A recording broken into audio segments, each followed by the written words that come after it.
You push people in the most gentle and productive and kindest way. I don't know if it's kind all the time. I don't know. It's kind. It's kind. Because you never have malicious intent. Yeah. All right. I say fuck you out of love. I say fuck you out of love. Yeah.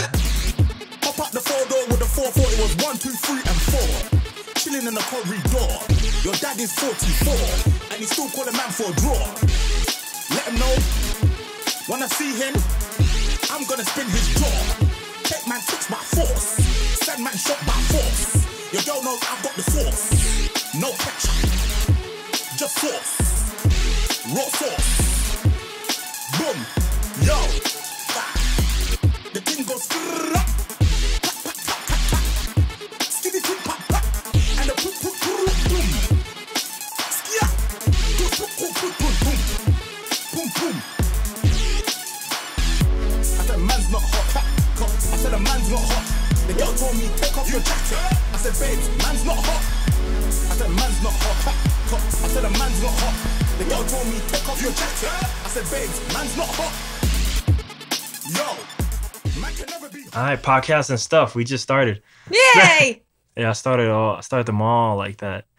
Who am I here with today?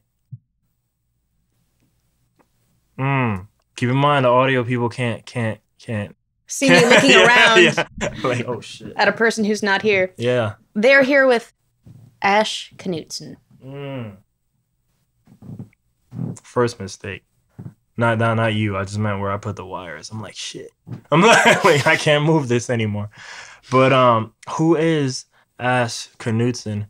Daughter of Troy and Dorothy. Oh shit. All right.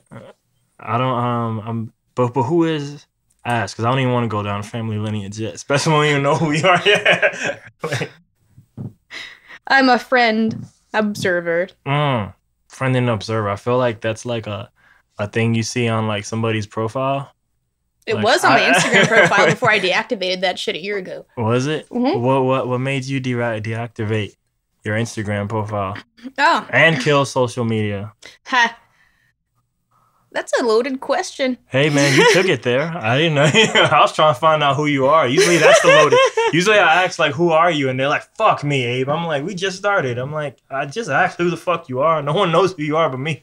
You know? Like, and you're like, yeah, it's easy. But you're like, why you get off of social media? Like, how dare you, sir? You're like, it's really hard to be an observer and a friend when you're so involved in the electronic medium of communicating with people. I'm the type of person that enjoys the physiological response you get when you talk to somebody in person. And that's something that you've really lost since the early 2000s. Guess I'm trying to get it back. Hashtag bring it back. Yeah. Yes. So it's funny. That seems very like anti-tech, but you just told me like you're a lover of tech. Exactly. And I absolutely enjoy and kind of amazed that we live in the future where you can talk to somebody in Iraq and be here at home. You can talk to somebody anywhere in the world and be here at home. The reason why I chose the word Iraq is the tech support that I do is for people who don't necessarily know how to use their own technology on the internet. The one story that always comes to mind is a woman who was trying to Skype with her son, and she didn't know how to get her camera to work at the very specific time that he was available. Thankfully, all I had to do was reconnect the Wi-Fi, and she was able to talk to her kid. Point is, we live in a future where we can have video conference calls with people who are fucking thousands of miles away, which is great. But I spend 45 hours a week doing that. When I'm at home and when I'm not working, I don't really want to confer with people electronically. I prefer a real medium, something that's more tangible. Hence why I had a hard time communicating with you back in the day. That is correct. You don't live close enough. Fucking 1 hour drive, man. Like, I know. But it's funny, you suggested, when I asked you about the podcast, first of all, what I thought was weird, you didn't even ask, like, why, you just said yes. But I mean, yeah, most people at least ask a little bit more. You're just like, and then you said yes normal, like, yeah, that's what Abe does, fucking podcast. I'm like, how does she know? Like, she's not even on the internet. Like, you know what I mean? But you just said, yeah, that was pretty cool. But, your first suggestion was video conferencing, and I was like, Nah, dude, like I live 1 hour away. Like I can totally just do that in person. Because I've actually been avoiding, for the most part, like I don't use Skype, I use Discord, but What's Discord? Skype, but it's called Discord. Like it's not, I mean, it's a different company, but that's like saying like I don't use Google, I use Bing. Like, well, it's just Google, but a different name. Maybe not as good, but I mean, it's the same thing. It's the same concept. They started first with audio chat, but they just integrated video like literally weeks ago. Do they do HD as well? I don't know if it's HD, but does Skype do HD? Well, Meet does with Google. How many things can you get on the Google? And what is it? Google Meet? Like, are you? Because I know about Google Hangouts. What is this thing you just told me about? Oh shit, man! You don't know? Fucking Google Meet. They kind of snuck that in. I'm gonna write that in the notes. It's an enterprise. Yeah, it's meant for business people to have meetings. Is it free though? I'm not sure. That's probably why I don't know about it. It might be. But I'm actually not sure. I'm legitimately not sure. Yeah, Google Meet. That's what it's called. I'm going to check it out. Hangouts, I believe, has HD capability, but Google Meet was specifically designed to have HD video conference calls for people in businesses. I'll check it out if it's free, and then I'll look into it. But that's a segue from Skype. What were we originally talking about? What's the other one? I use Discord. Discord? Is that like the Shasta of video conference calls? Well, I don't know what Shasta is. So it's like a carbonated beverage. It's like the Coke. It's ass. That's what you're trying to say? Yeah, you got Shasta. Well, Discord was made by video gamers because everybody was on Skype, and it was like, yo, this shit is latent as fuck. So Discord was kind of more meant to be like instantaneous, and it was just audio chat, and they didn't really do video because no one needs that when we're playing That's where games. The latency comes from, man. Yeah. But now they're starting to get into video. But I think, without going all deep on that, I think I went there mainly to say, like, I'd rather do the in-person ones right now because I had a friend from the Valley, and I was like, she's a cosplayer. It's like, dude, we should totally let me podcast you. She's coming to San Antonio for a con. And it didn't happen. But then she's like, hey, let's do it Monday. And I'm like, I don't know. Like, I gave her like the face like a fucking Kirby Enthusiasm guy, like not so interested anymore, And it's like, cause I still want her on the show, but I just don't want you on Skype. I'm like, it'll happen in person one day. Mm-hmm. I've been like avoiding all the Skype ones except for like 2 scenarios. I did Echo on Monday, and Echo, she's like this awesome girl I like super look up to.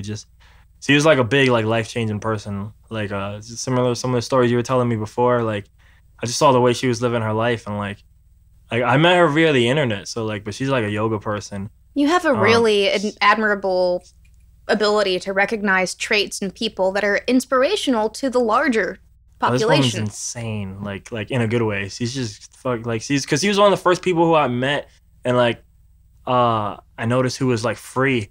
Cause she has like a master's in stuff that I don't remember, but I mean like so she's like a G too. Like she's not dumb, she's not like, oh, I didn't go to school, like jobs suck. Like it just wasn't for her. But she just traveled. She's like, I only know 2 people right now who all they do is travel the world, and the other guy is rich. He's coming on the show too, but like that's why he can get away with it. Mm-hmm. She isn't, So I was like, all right. So I always looked to her like, man, how do I be like you? And like she gave me this crazy answer, which I'll let people hear on her show. It hasn't been posted yet.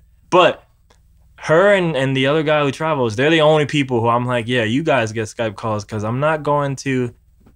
I did her in London, but she's not even there anymore. She's in somewhere else. And the other guy's in mainland China. And I'm like, well, we're not using mainland China because you guys got shitty internet there. So I'm waiting. I'm waiting for the next place. Like, yeah, I don't know where he's going. He doesn't even know where he's going because he just picks places and goes. How?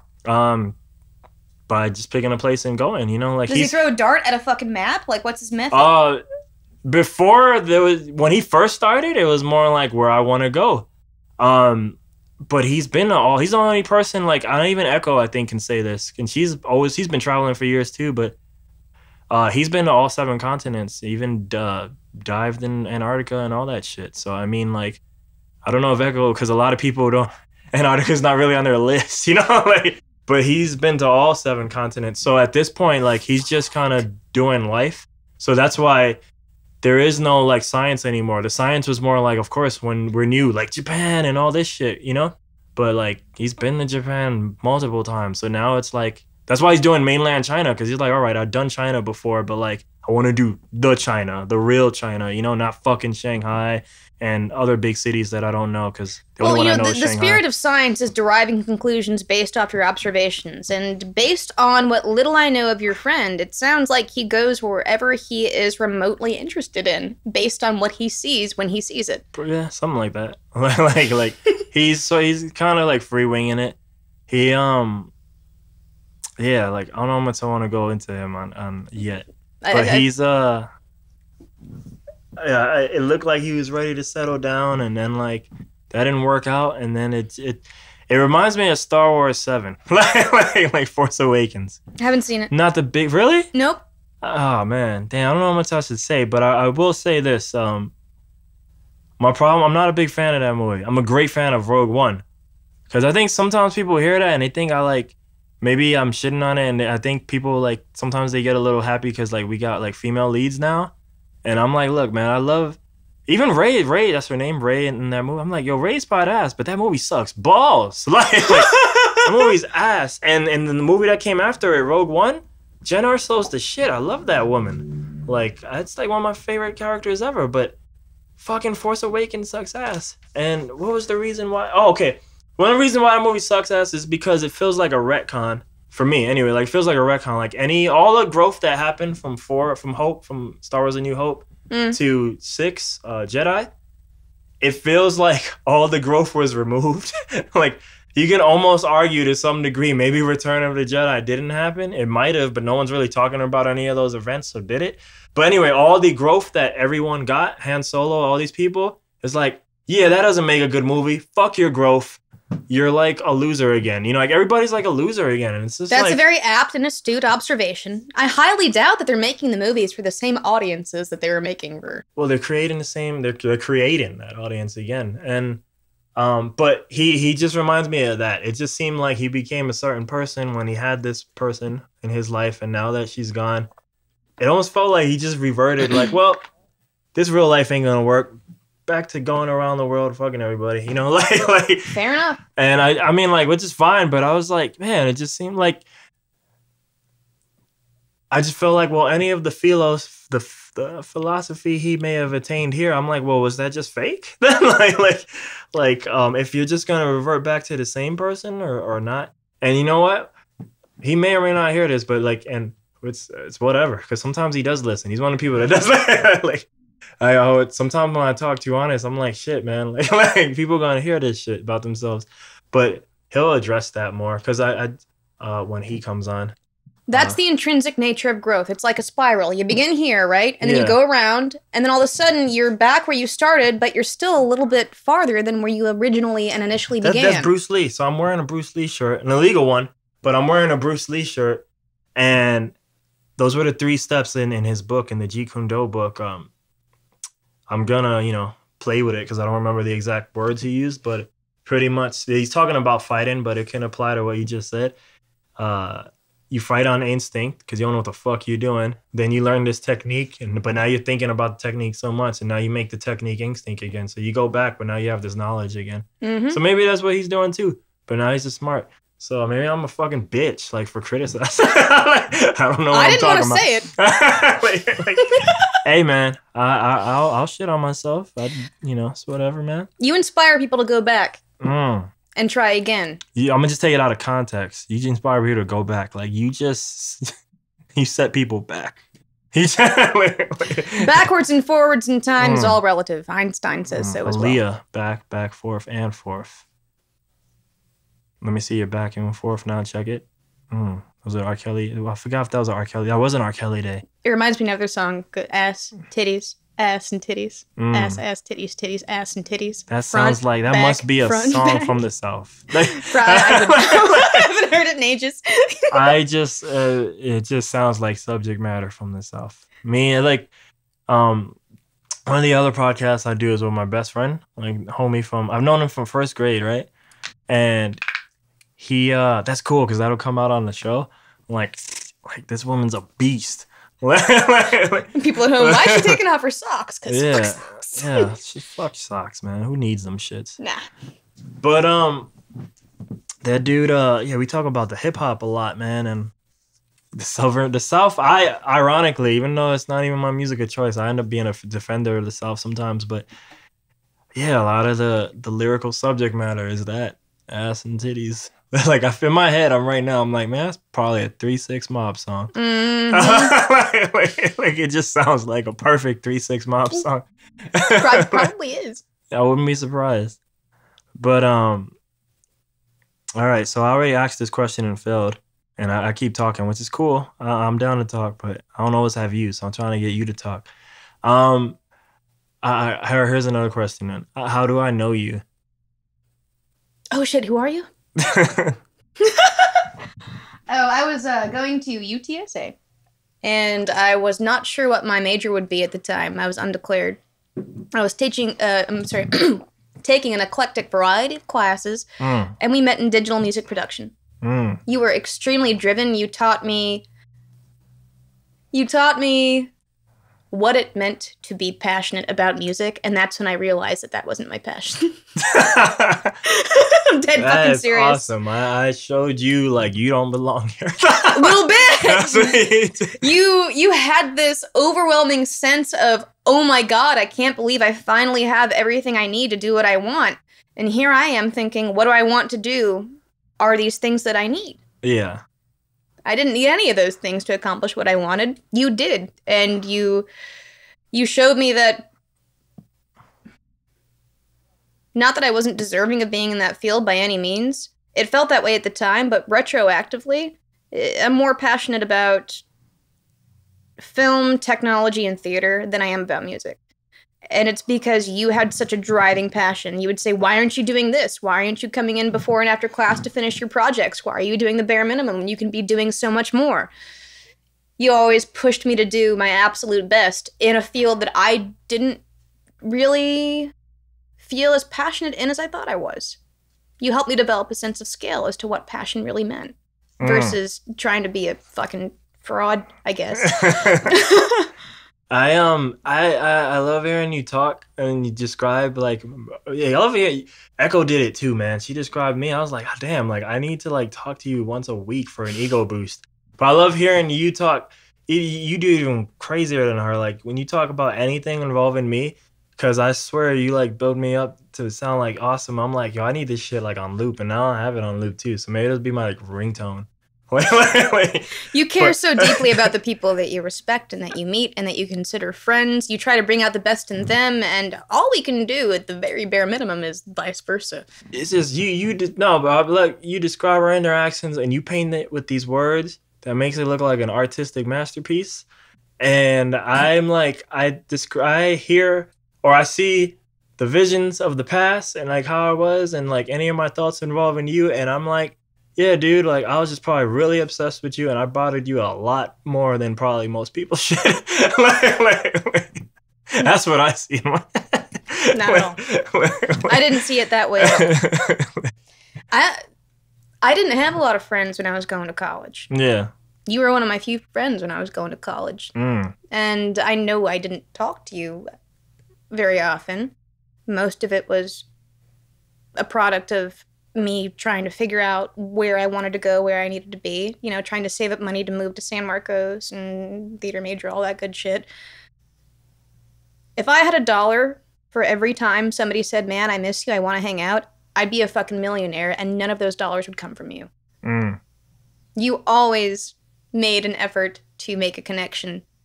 And that kind of effort and that spirit is what drives me to do what I'm doing, which is theater. I connect with people by creating a sense of solidarity in my performance art. Same thing you do with your music. Realizing that I needed a different medium to do it is something that you inspired me to do. I wouldn't have been able to do that if you didn't try so actively to communicate with me and ask me politely, hey, where are your dreams and why aren't you realizing them? I feel like that happens later on. I feel like that was... in the beginning, it was probably more like...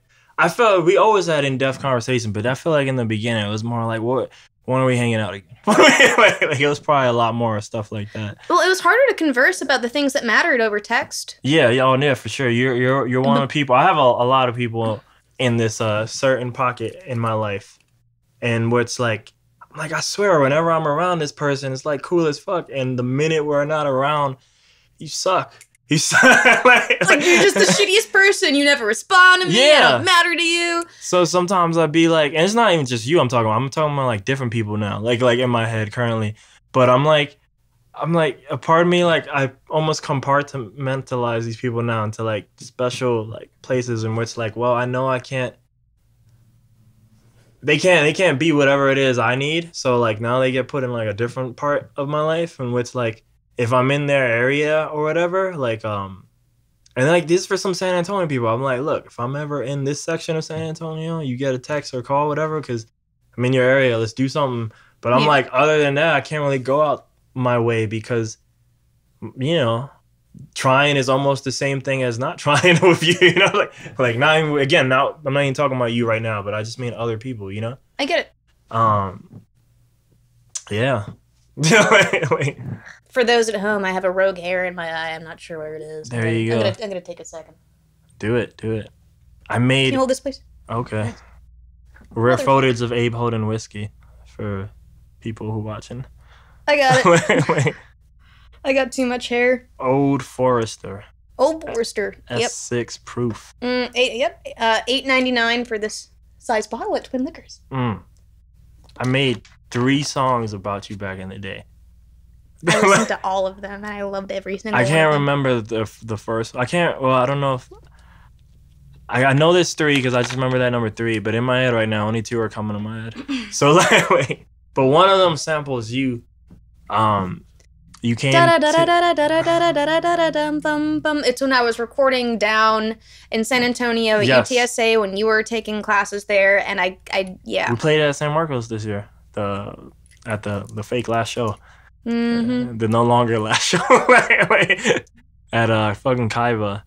Yeah, Kiva, whatever. I don't know. I say Kaiva, but I really don't know. I've only that night is the only time I've ever been there, so that's my only relationship with that venue. Kiva. That's why Kiva. Yeah. So Kiva, yes, at Kiva we played it. Yo, that was one of the best shows we ever played. That was so fun. That show was rowdy. Me and Momo got a lot of people to go.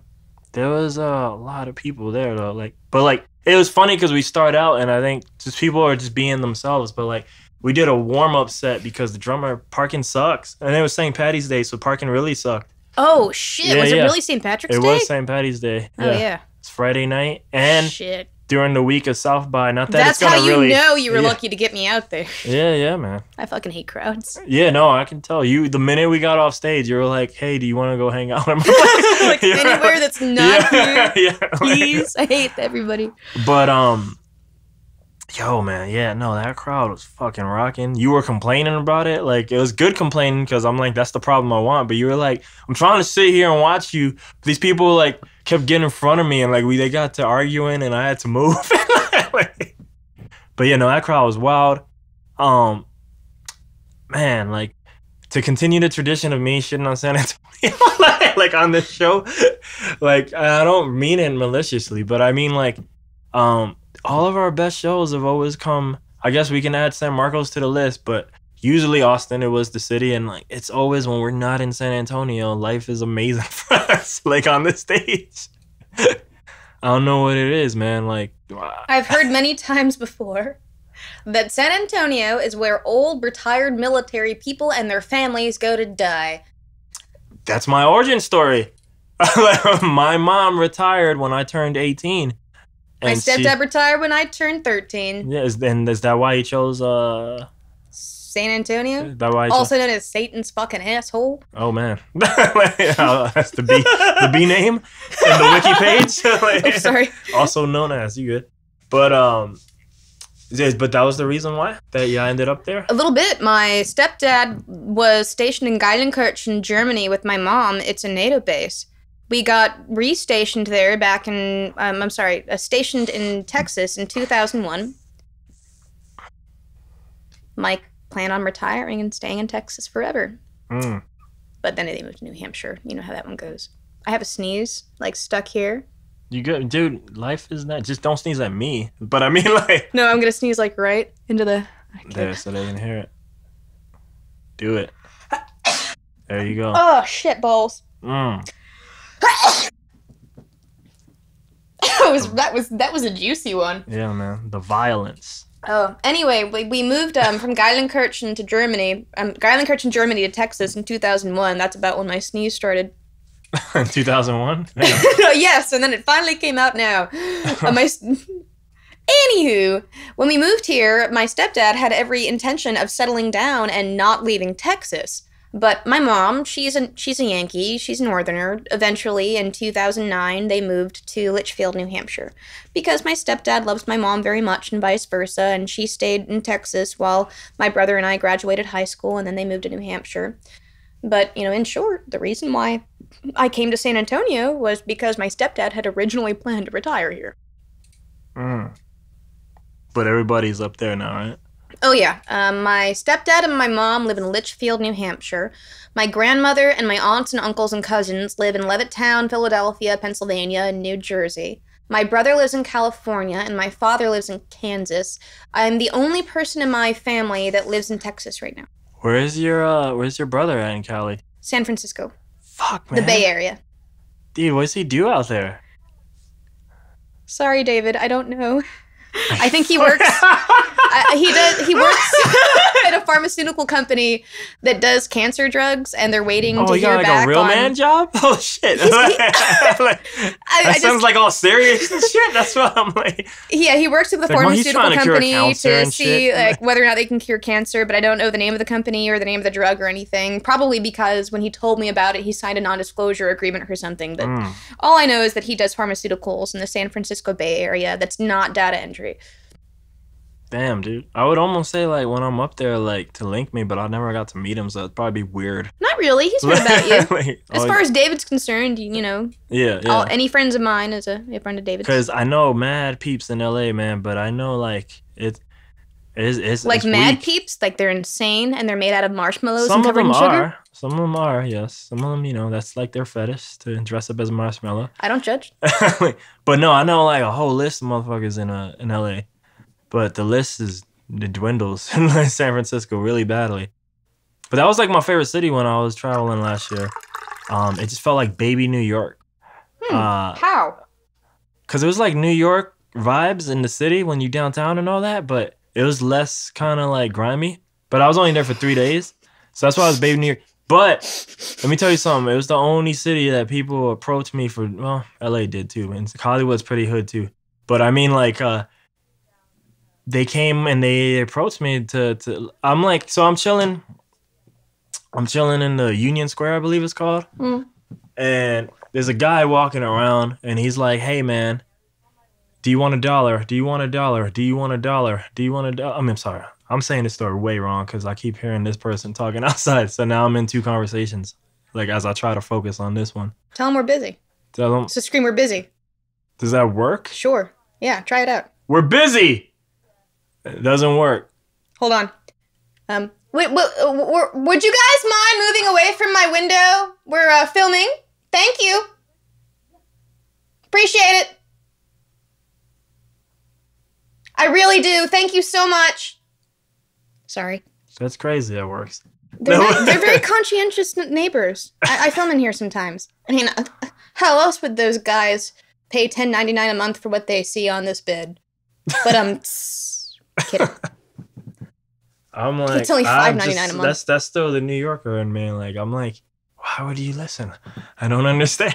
I'm like, how many times have you shouted out a window in New York and had somebody say, fuck you? That's what I'm saying. Like, that doesn't work. That's Not in Texas. It's like, please leave. And they go. It's funny because I'm way more social now than I've ever been in my life, but you're telling me to tell them to move. And I'm like, I was confused. I didn't know what to do. Because I was like, why on earth would that work? You know, because they're nice. I know. They're nice people. But based on my history of NY-ness, I was like, that's not even an option. Like that doesn't work. So like, how do I beat this? It must be alien. I was like, do I need to fight them? Like, do I need like? We are San Martians after all. Goodness. Yeah, so I was in Union Square and this guy's walking around asking everybody, can I get $1? That's what he's asking. Can I get $1? Can I get $1? But he comes up to me and he looks me, sizes me up. And then he sees me, I'm in my hoodie Because I was like, it's August, by the way, and I wore a t-shirt everywhere except fucking San Francisco. Because once 5 p.m. comes, it gets cold as fuck, and I was like, what the hell is this? This is amazing. It's fucking August. I'm wearing a hoodie. I was very angry that I'm wearing a hoodie, but I'm still wearing a hoodie. But this guy sees me in my hoodie. I'm on the conversation with someone in Harlem, so he's in New York too, and the guy, instead of asking me, do I have $1, he's like, do you want to buy some weed? And the guy on my phone is like, did this guy just offer you drugs?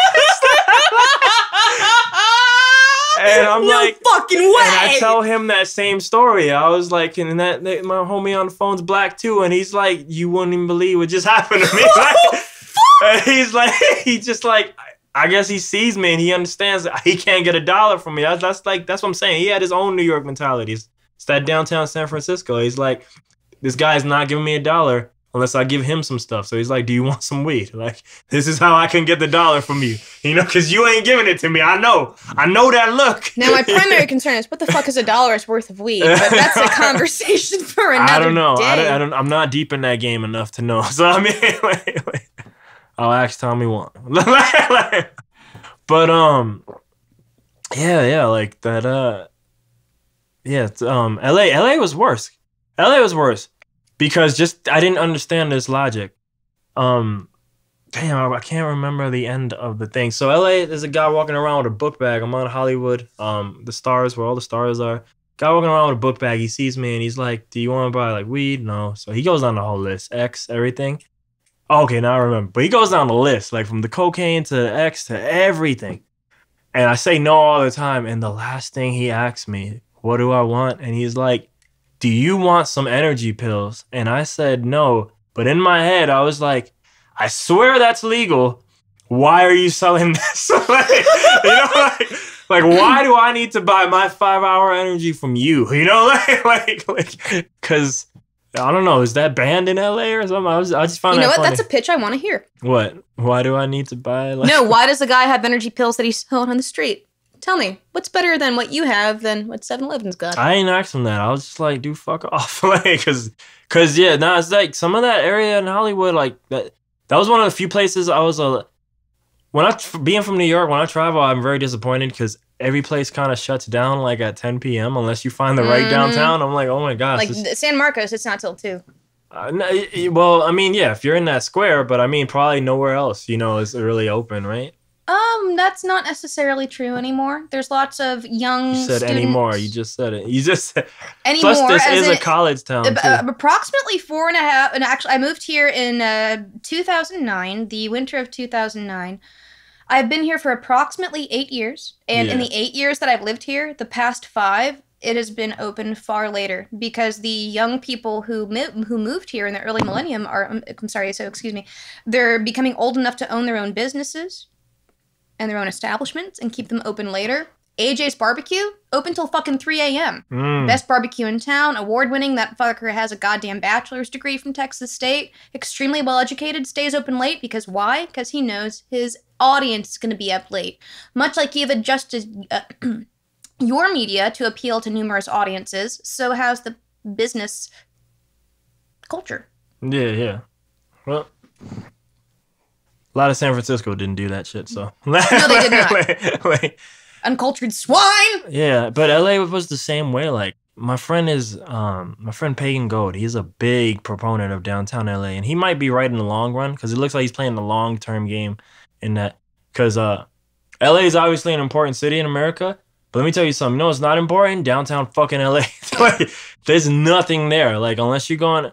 I feel like Staples Center might count as that, but like unless there's like an event you're going to, like there is no like, you know, I want to go to downtown Austin, you're 6th Street. Like there's no nightlife there. Like it's fucking dead. There's a pocket here and there of like maybe that bar is open, but there's no like, oh, okay, here's all these people walking in the street. Why not? Like, you think it would be a mecca of I don't know, but entertainment. But LA, that's not to say like LA is dead, just downtown LA is dead. Like just so this area, because LA is fucking huge, because you know, like because a lot of people live in LA because LA is a county. Like I learned that when I was there. But like, man, if I want to go from downtown to Santa Monica, that's a 30 to 40 minute drive. which is really an hour and a half to 2 hours because traffic, you know? Like, It's like going from San Marcos to so fucking even North though Austin. all of it is LA, yeah, exactly. It might as well just not be together at No, all. not at You know all. what I mean? Yeah. So like downtown LA though is like it's just dead. That's not where you want to be at night. But the fashion district is there, so like your day job, your 9 to 5 can be there. Cool. But after that, like, dude, like I've been there at 5:30, pick people up, and it was like apart from leaving traffic, like this area is just it was just like empty skyscraper streets. Like nothing's here. It's just like a ghost city. Are there people that I keep You're hitting the gonna fucking like mic, man? pimp slapping that shit. I'm gonna move that this way because apparently this is my You natural fucking gesture. hate like Shure mics. That's what it is. It's not bright enough for me to recognize it in my short distance peripheral. I'm telling you, I need that one where it's all shiny and shit and I don't hit You it. should let me know. Now we know for part 2. Sorry, I keep hitting your mic though, man. I forgot what I was saying. I got distracted. I get it. You hate the audience. You know, like, I wasn't you're gonna like, say fuck your ears. You know what I'm saying? it. Sorry, man. Oh, man. Well, I feel like I know the reason why you kind of end up coming to San Marcos, but a good thing is why, given the interest that you have, like, why are you still here? That is a very good question. I moved for my theater degree. I got a job at UPS, got laid off, got my job at TNI, and I stayed for the culture. Like Migos. Their album's called For the Culture, but that's a whole nother hip hop conversation. But continue. I fell in love with the river, first and foremost. It was a very tumultuous time in my life, and fluidity was a very good source of inspiration. Going to the river a lot and having a lot of new friends, going to college, starting a new serious job that was a career, moving into my own apartment and making my own decisions. Those are huge aspects of my formative years that helped me define who I am today, and I spent those past 8 years doing those exact things here in this town, with people who I very much care about, who are kind and respectful, have a strong work ethic, and a genuine and sincere desire to be nice to others. That is a cultural... I have a word for it. Pattern.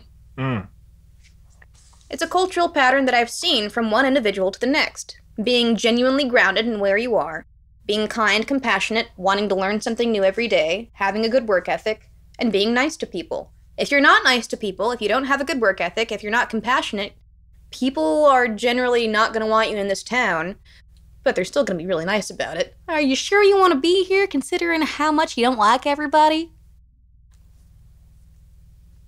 And that's how you learn to like everybody. I actually hated a lot of people when I first moved here. It was a cultural shift. It was a paradigm shift. I fit very well into this niche. I feel very fluid, and yet still driven along a path going towards a place I want to go. Kind of like the Sewell River.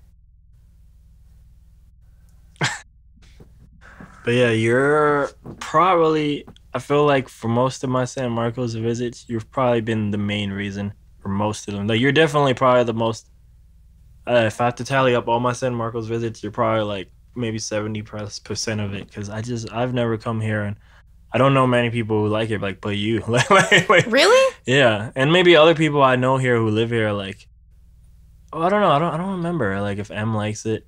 I talked to Becky like a week ago and like I don't think she likes it. Well, to like something and to be fulfilled by it are two different things. Yeah. I mean, I like the town. I can visit it. It's got good food. It's good on the surface. Well, I mean, visit. I mean, you live here. You live. Yeah, the reason why I'm fulfilled, again, is because of the people and the business. The grocery store is a block and a half away. The historic district, right over there. I can walk everywhere I need to be. I can be completely and totally self-sufficient and still be adventurous. Go outside of my comfort zone, learn something new, and take on a new skill. It's not purely stagnation and it's not purely growth. It's a happy balance of both mediums. You don't get that anywhere else, or at least I don't. So you think you're gonna... So do you think you stay here longer, or... When that balance is shifted, perhaps I'll leave. But I'm not there yet. Okay. I have just as much to learn here as I do have a reason to stay. The stability that I have is with my job, with my apartment, which is fucking fantastic. $700 a month for rent, cable, internet, phone, wastewater, trash, everything except electric. It's fantastic. But that's besides the point. It's hot, I can stay inside. It's cold, I can go outside. I'm hungry, I walk down to the store. I want to listen to music, I go 2 blocks that way. I want to see pretty homes, I go that direction.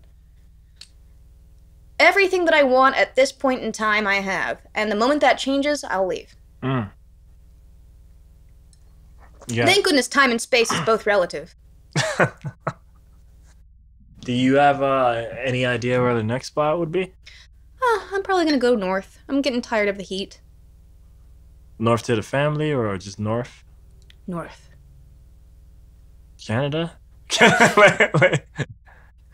I was thinking about possibly Colorado or Oregon.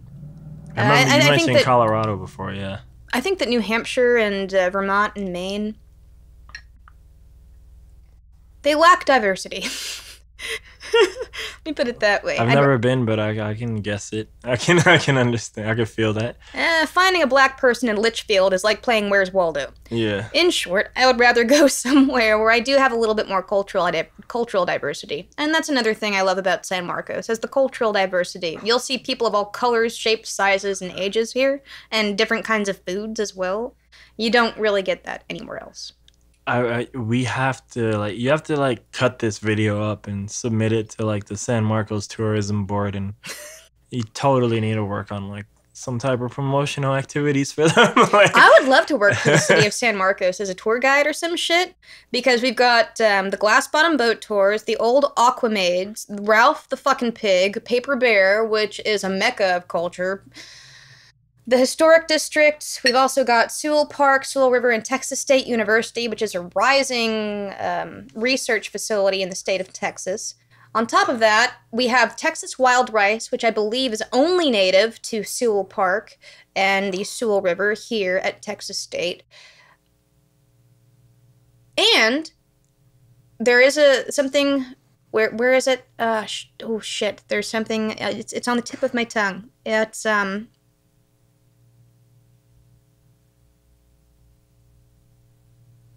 forgot. Must not have been important. I'll drink more coffee. That'll calm me down. Yeah, man.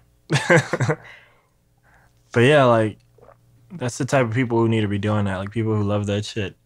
Oh, yeah. They have a historic plaque for every single building in downtown San Marcos that has a nifty history behind it. For example, the Vault, which is a shitty fucking club right now, was actually robbed by these 2 dudes. And they blew up the side of the fucking building. It exploded. Money was raining down from the sky. The police were so a strip distracted. Club in Atlanta. It's like making it fucking hail, right? Yeah. Making it rain. I'm making it. God damn, yo, that's what the billionaires do in the strip club, right? You gotta make it hail. It's just no $10 in quarters. Make it hail. Fuck. Oh shit. That's beast. It was raining coins, not money, but coins. It was hailing. They were making it hail, not making it rain. Up. I really, damn, dude, that needs to be a video real quick. Fucking being in a strip club, just throwing up fucking laundry quarters. Just Not that she needs many to get her laundry done. Make it hell. The point is, there was money raining from the skies, and the cops didn't arrest the robbers because everybody was distracted grabbing the money from the floors and from the skies. They got away. Robbing banks was their business. They blew up a side of a bank 2 blocks away from where I live, and there's a plaque dedicated to it, and now it's a really shitty fucking nightclub called The Vault. I know what you're talking about. I know The Vault. Yeah, I know The Vault. You know The Vault. I didn't know it was a nightclub. It was called The Vault because it used to be a bank. Yeah, that's crazy. Yeah. They're always playing. They're the only place playing modern music anytime I'm around there. Shitty, terrible fucking music. It's really fucking bad. I tried going in there once just to see, I wonder where The Vault was, and then some guy. I walked out before he could approach me, but... Oh, he's ready. It was incoming hit on? He looked hit like on? Sugar Ray from the late 90s. Mm. It's like, you have no business being here, man. That's crazy. I'm just still thinking of making it hell. That's like fucking nuts. It's I keep fucking spilling my coffee quarters. on my bed. Sacrifices for the art, you know? Oh, yeah, it's true. It's not the first time I've done that. Just So- from this angle, I'm like, okay, what's going on right now? I'm like, wait. I just realized. Yeah, I know. I'm using my scrunchie to make sure I don't stain my bed Hey spread man, with my black do what coffee. you need. Do what you gotta do. Given your interests of like theater and film and all that stuff, and you want to create that, like, how do you do that, like, here in this city?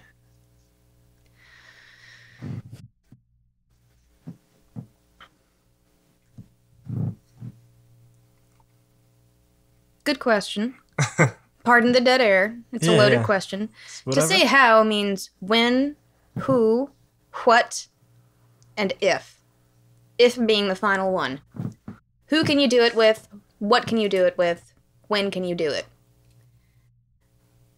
You have to have your grips, people who hold the cameras, your sound guys, your light people. Those are the three big people that you have to find. They have to be local. You can't get people to truck that equipment from one city to the next. My biggest challenge is finding somebody in this town who has all that equipment. And then secondly, you have the who. I include grips in the what because they're part of their equipment. That's like saying, somebody who has a sword isn't a part of their sword. Somebody who has a knife isn't a part of their knife. Their grips, the sound guys, their equipment is their life. And then you've got your actors. Actors are flakier than cereal. And let's be honest, as much as I enjoy Texas State University and the actors who live here in San Marcos, Austin, and San Antonio, unless you pay them, they will not show up. And even if you do pay them, you have to pay them in advance for them to show up. And if you do pay them in advance, you have to make sure the check is dated past the date they're supposed to fucking show up. Very unreliable, as actors usually are. Sounds like actors are rappers. So yeah, your rappers are my actors. Yeah. Like, getting them to actually show up is a huge challenge. I have to preface it. My rapper is awesome, Tommy Wong, but I just meant in general the stereotype of rappers. Yeah, just the stereotype of actors. There have been some actors, you know who you are, have been fabulous, but there are some who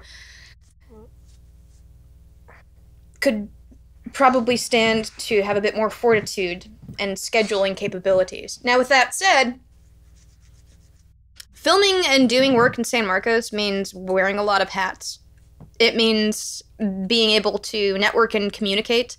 And communicating effectively means letting go of your ego and being aware that other people have needs. Needs outside of the project that you have that might directly interfere with the success of the project. Which is another huge challenge that I have to overcome. Which is why I haven't made very many movies here in town. Mostly it's Austin, the Austin area. And, you got Kyle, Buda, Lockhart, Luling, Cuero, all these tiny little towns that people film in that nobody is really aware of. The reason why they're not aware of it? Because it's really hard to find good work in those bigger cities. For example, HBO's Leftovers was filmed in Lockhart. Eccleston, who was one of the more recent doctors from Doctor Who, he starred in Leftovers, which was filmed here in Lockhart, Texas. And I had the opportunity to take pictures by their set that they had hanging out from one day to the next. Who were their grips? Locals. Their sound guys? Locals. The actors? People they paid a shit ton of money and flew in. Because they couldn't afford to do it otherwise. So whenever you have a budget for a film, you have to pay the actors the most, even though they arguably do the least amount of time on the job. The grips have to be there from right when you set up to right when you leave at night. When I work as a PA on a production, doing shit like helping move cables around, to helping with craft services, helping with special effects, I'm there from when we open at 5 in the morning to when we leave at 10 o'clock at night. Those are 15, 16, 17-hour days. But for actors, you limit them to 8. And then you have SAG-AFTRA. If they're SAG or AFTRA, you can't put them on your production unless you pay those fees as well.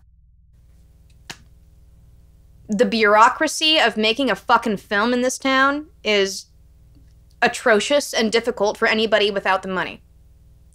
However, if you get to that point and you network and you have the resources and the people who are willing to work, you can make something happen. When it comes to music, I just do that independently. I don't have the energy to do it. So I hear you talking.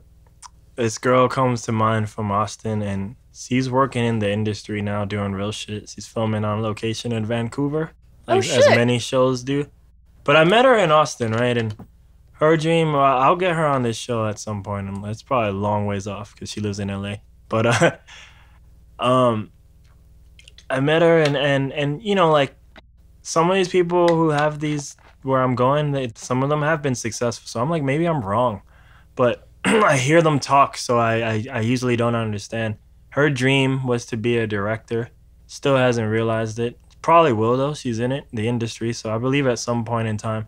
But one of the main reasons why she never really did stuff when she was in Austin, because she would list things that you just listed. Not that they were hardships, but like, well, we can't do the thing without this, that, and that. And I'm always like, I don't understand, because I'm a big DIY person, you know? Like, so I'm like, yeah. So I'm like, which is why I'm looking here, because I'm like, is it still in focus? I'm like, I'm a very big fan of fuck it, but damn, this video is going to look fuzzy if it's not. Because I'm used to doing manual focus, so I'm trying this autofocus shit, and I'm like, well, autofocus is going to be fine because we're not moving very far. Autofocus is really only a problem if we're moving this way. Well, I autofocused it before, but now that I put it on pause, I'm like, did it keep the same settings? I'm not sure. I'm very new to this autofocus shit. I'm used to doing everything, but now that I'm in front of the camera, I'm like, well, I gotta learn how to do this remote bullshit, because I never had to do that because I was always behind the camera, so I didn't. And most guys have a monitor, like, where they can look at, or if we had Google Glass, which would be pretty badass, you could probably see the monitor and adjust it as you're watching it, which is one of the benefits of technology nowadays. Although I don't. This baby monitor, but it's not good enough. Yeah. But yeah, like, I was always like, well, if you want to direct, like, dude, there's people making livings right now. Like, at the time, it was like, it's a few years ago, but it's still happening. Like, people making livings on YouTube with using cell phones and shit. Like, doing good stuff, not vlogs. You know, I'm not telling her to vlog. Like, there's people on YouTube that have, like, fucking gone. Good example of this would be, like, fucking, granted, this is a more realer production, but it's still a lot of DIY stuff. I'm a big fan of Felicia Day, you know, and she did The Guild, you know what I mean? Mm-hmm. And like, you hear her talk about that shit. I read her book and everything. You hear her talk about some of those filming of the guilds, and it's like, yeah, she has her own variations of everything you listed, but it's not prime time, you know? Like, no, it's not. Yeah, but you know what? Sam Raimi did Evil Dead on a very, very fucking low budget with Bruce Campbell and the rest of the gang as a student filmmaker who solicited fucking dentists to raise the money for film. So I'm always like, and that's trying to do bigger things, but I'm always like, for a lot of, because I have a certain group of musicians who depending on which guy we're talking about, I shit on a lot, because I'm always like, you guys claim that you want to make it, but like, you guys never put your music out there because they're saving it for this epic record label that's never gonna come save them, you know? Right. Or, though I do have an example of someone who did that. Silverfish Manor? Why do I remember that name from you? Like, was that a song you did? That was a musical that I was writing, and then I just but you didn't finish it. I'm not talking about incompletists. I'm talking about people. I have a friend right now who I went to his show last night. Like, he knows his name. Xylo. I say that shit. You are. I say that he ain't gonna hear this shit. He's too busy fucking being an entrepreneur. Xylo. Damn it, but Xylo. I mean, like, nah, Sam, like, that dude has 48 songs on SoundCloud. Yo, he even... Yesterday in the show, he's like, yo, this song's on SoundCloud, check it out. And I fucking yelled from the audience, like, right in his face, like, the fuck you talking about? Like, that shit ain't on there. He's like, my bad, you right, Abe, that shit's on private. And I'm like... Don't pretend, sir! Because it's on there, but he has 48 songs on private and 1 song public. And I'm like, well, who the fuck's gonna hear that shit? And it's like, one thing to do that, but I'm like, why are you plugging it? Why are you plugging... a fucking private link? Like, what is it going in your head right now? Like, I can hear it. You just plugged it to me in a room full of like 50 to 100 people. You just personally plugged it. Hey, you got this link. Go hear it. You know, like, because I have the link, but they don't. They don't know you. Sweetheart, that's just how important you are. There it is. Wow, that's that SNL guy who used to play that church lady. That's church lady, right? I don't know. No, it's very close to it. Church lady. It might be. I can't remember his name. Was it Dana Carvey? Yes, right? I think that's his name. Dana Carvey. That was very close to Church Lady. That wouldn't surprise me. I bet you that's where I fucking pulled it from. Nice! Yeah. Thank you, sir! Bacon. That hurt. It's like I have to do knuckles or something. I'm so sorry. Normally I wear it on this one, but I burn myself. Yeah. First finger of the show. There we go. I'm so sorry. Okay, now I feel bad because it looks like I didn't actually do anything, but I was holding a cigarette, and then to be funny, I did something that I thought would be funny, but it wasn't funny because I ended up just burning myself. Oh, man, that's horrible. Yeah, and then I burned on the other side, too. I dropped a cigarette, like, right in between these fingers. If you were doing it in front of people, I bet you they laughed for a second. They did laugh. Told you. So. It was totally worth it. Yeah. So, yeah, I'm not flicking him off. I legitimately hurt myself. Wouldn't be the first time. Yeah, fair enough. But no, like, so, like, with her, I was just always like, man, like, why don't you just direct? Like, why don't you just get some gear and do whatever the fuck it is you want to do? Unless your thing is like, man, like, I really want to do a Marvel movie or some crazy shit. Well, then, yeah, like, you need... let alone that you don't own the rights. Like, you just need a lot of fucking budget and money to do all those effects. But I just mean most people probably don't want to do that. Like, I don't really know what she wants to do. But I mean, I'm pretty sure it wasn't no crazy action picture, you know? Yeah. So I'm like, get cameras. You probably want to do some drama shit. Like, you can do that now. Just fucking do that. And the same thing for a lot of, like, these musicians. Like, you can release your shit now. Like, on Monday, I went to some guy who I'm not even, like, close with. Fucking Rich YR, I think it's his name, or some shit. But I just went in there and, like, because he was posting, like, do you know anything about distribution? I was like, dude, I know. I was the only one. A lot of people would just say a fucking name of a company. It's fucking useless. I was the only one, like, posting paragraphs of info. He's like, you down to meet? And I'm like, yeah. And I just drove to his house. Fucking talking to, like, 4 hours about, because I wasted a lot of time just, like, studying all this shit. So I probably know more about, like, music distribution and I'm gonna say publishing admin, not so much as publishing, but publishing admin, than probably most independent musicians. Just because I was looking for the best deal. It sucks because, like, sometimes you waste so much I've wasted so much time on the business aspect that I'm like, you forget to do the art, you know? You're so frugal that you end up, your cost benefit analysis is like, man, I spent more of my cost in researching than actually performing the craft. Yeah. But I mean, like, I just don't understand, like, for some of these people, like, why don't you just do it yourself? Like, because honestly, like, if I had infinite money, like, right now, like, and everybody would say that, but, like, that's literally my main problem in life right now is, like, how to make money in a way, or just how to make money in a way where I could be... Replace money with the word resources. Yeah, all right. Resource. Money oftentimes translates to resources, but you can get resources without money so fucking easily. Well, like, it's nothing I want. Like, because anything I want, I do. Like all I want to do is just keep doing what I want to do with all this crap. I just want to keep making music. I just want to do, like, but I want to make the money in a way where I'm, like, not angry, because some of the jobs I've had were, like, kind of, like, shit fucking jobs that made me hate life. The trick is to recognize what stakes would be as high for somebody as money would. What can I offer somebody that would be just as valuable as money? And for me, it's fixing the computer that has all of their music on it. Yeah. That's worth a lot more than money. If I fix their computer that has a lot of music on it, I save 200 hours worth of work in 2 hours. I feel like I'm failing to understand right now. The point is, I could offer them money for their music, like 3 hours, 4 hours, 5 hours. They could offer money for me to fix their computer, or I could give them 2 hours of my time for 2 hours of their time. It's like, I just saved you 200 hours of your music by giving you 2 hours of my time. How about you give me a 2-hour studio session? Are you talking about trade and barter? That is correct. Yeah.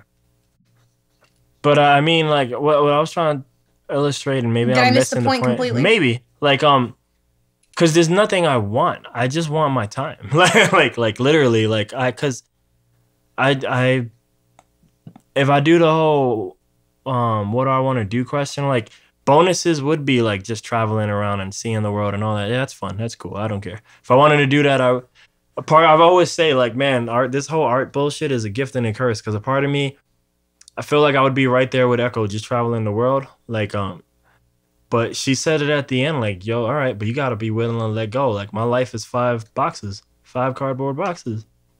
Everything's in there. And I'm like, I'm dead ass have this conversation with myself. Like, I really like making a lot of this crap in a nice room with all this outboard gear, and this shit don't travel. No. like, cause I got way more gear than this shit that's here. You know what I mean? I really like a lot of doing like when I do the Discord calls for people from New York. You have to be from New York to get on that right now, like, cause they ain't traveling. And those podcasts are different. They're not me interviewing. There's more like bullshit. We're talking about like fucking comic books and movies and not Doctor Who. I don't have no one to talk about Doctor Who, but basketball and like fucking or hip hop music and shit. But I was like, man, I was imagining myself doing that show, and I'm like, oh, it's gonna suck on the road. Like no internet or like internal recording on Macs right now seem to suck ass. Like. Oh, anyway, but it was just like all like pansy art like worries. It wasn't even like real worries, you know. It was just like, man, making music would be really uncomfortable, you know, like because I'm not carrying a guitar with me. That shit's fucking like not convenient at all, you know, like. But it's like, at the same time when I did get on the road, I brought a lot of gear. But when I was on the road, I was like, I didn't even make shit because I didn't want to. I just was like taking it all in. So maybe part of me is like, man, do I want to do this, or should I just fucking fuck it all off and then just figure out something else, you know? But it is my great obsession making this stuff.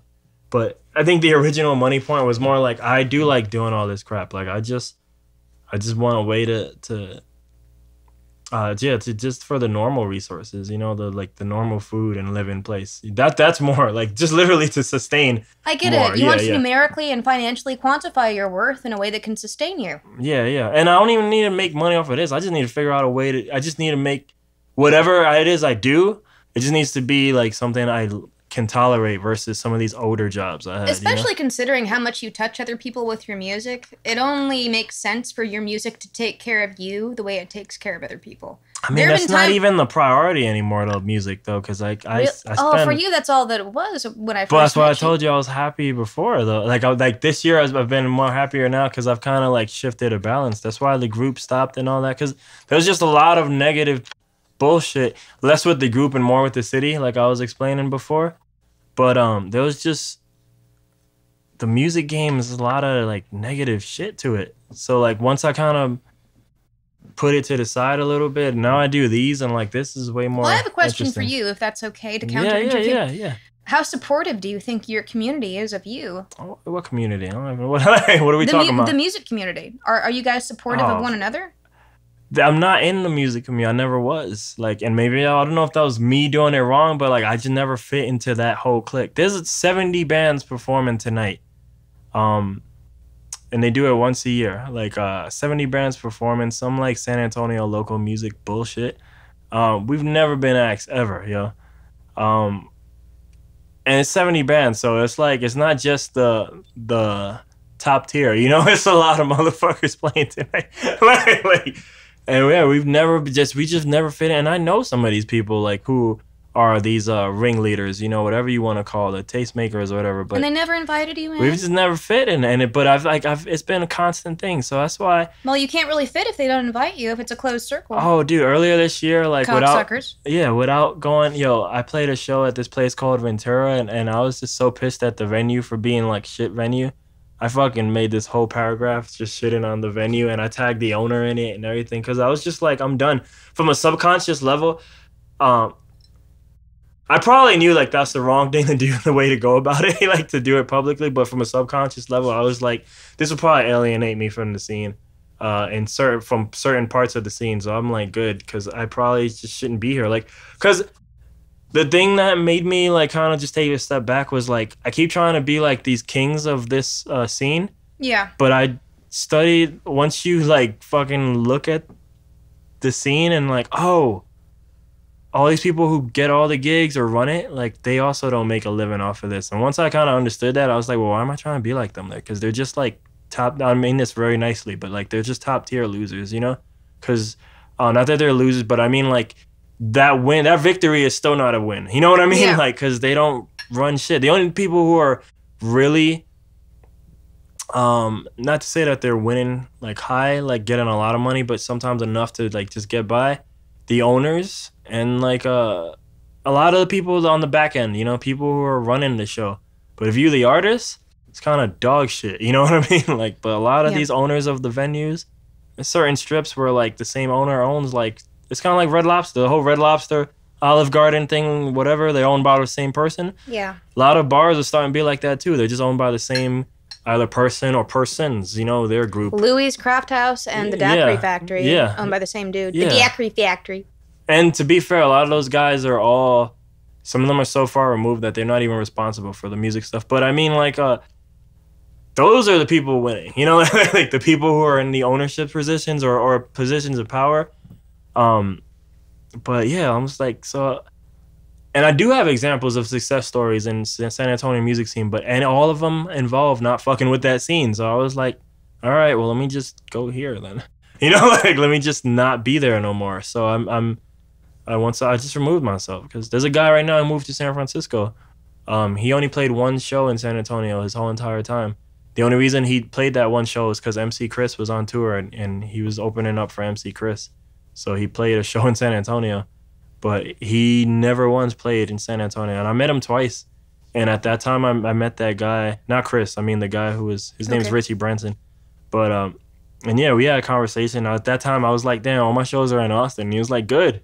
He was like, and he has a lot of like, he never shits on San Antonio, and he does rep it in the lyrics. But if we talk business, then he's like, dude, use the internet. Yeah, he's like, never use it, never rely on this place, because he's like, the infrastructure is not there. He's like, if it was Houston, it's a different story, but we don't live in Houston, you know. Yeah.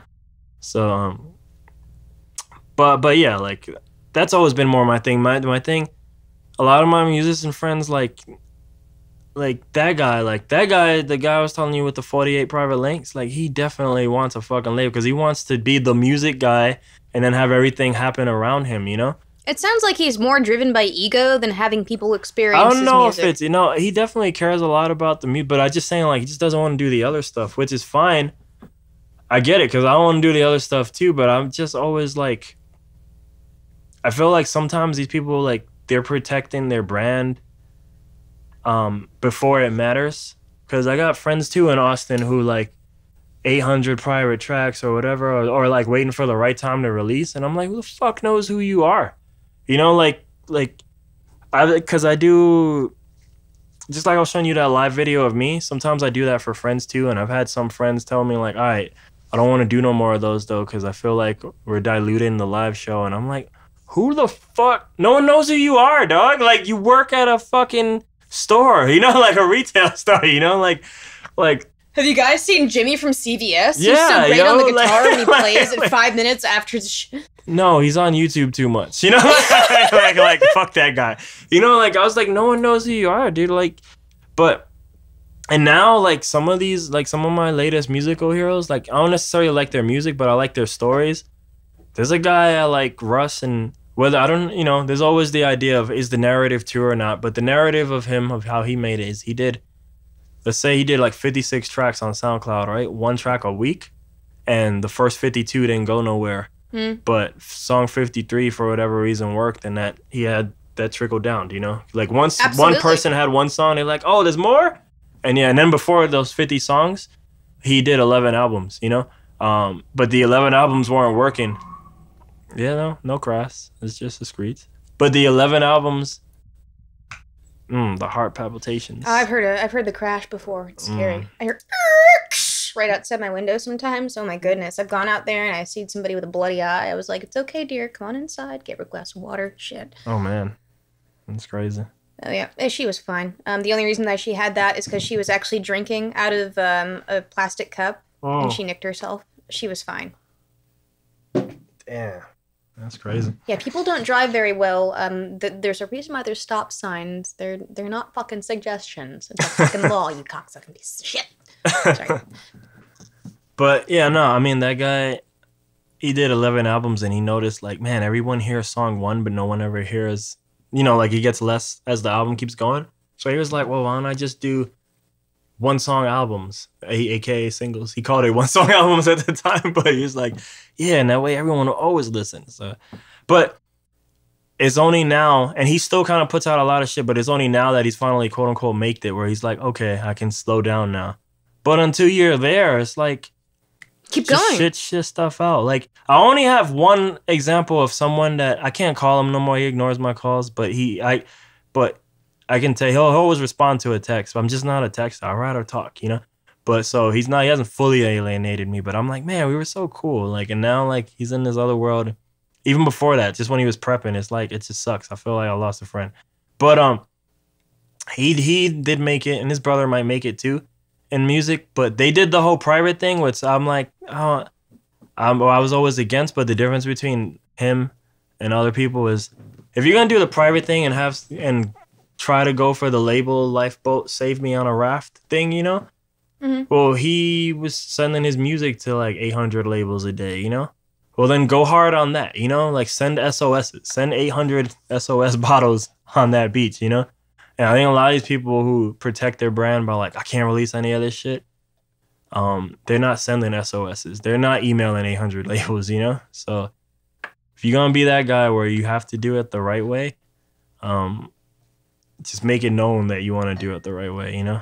Like that girl I was just talking about, the director. I feel like it's a lot of rambling, just thoughts in my head. But that girl, she ended up being an assistant to like a very popular director. So she's done real stuff. She's worked with Ben Kingsley, you know? She's done, she was a choreographer, you know? Because she had the ballet background too, kind of like you had some of that. You don't know what you don't like unless you try. Yeah. Well, no, I just meant with her, like she got in, like, and she's in that world now. Like, she made efforts to at least get into the world instead of like, someone please put me in that world, you know?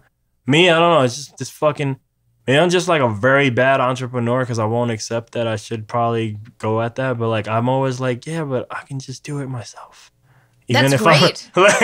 So like for all the music stuff, all these videos and shit, like they're not fancy videos. I haven't done the music video yet because it doesn't interest me. But it's not like I don't have the gear to do a music video. I don't know a lot of... I know people who consider themselves professional fucking filmmakers that don't have any of this shit. Yeah, because you don't know how to set up a mic, that don't know how to do this. Dude, I just set up mics. I don't even go for proper placement. I know some people like... Because I'm like, you'll know if it sucks. With some of these recordings do suck, but I have audio restoration software, so I clean them up best I can. But like, some of these recordings do suck because maybe I don't care about placement. But I'm like, yo, man, I'm a big Nike fan, yo. Just do it, you know, like. And I feel like I learn incrementally. Every 15, I'm like, damn, this shit sucks, and then I make an adjustment, you know. I've done that. I used to have us talk close into the mic, but I was like, man, we sound like Darth Vader, so now I keep it far away, you know. But that probably took like 20 episodes or something, like for me to figure it out. It takes time. Yeah. So I'm big more on like, look, I'll learn by that instead of because a lot of music. Your learning curve is parabolic. Yes, it took me a while to summon that. I had to download it from my brain, but I mean.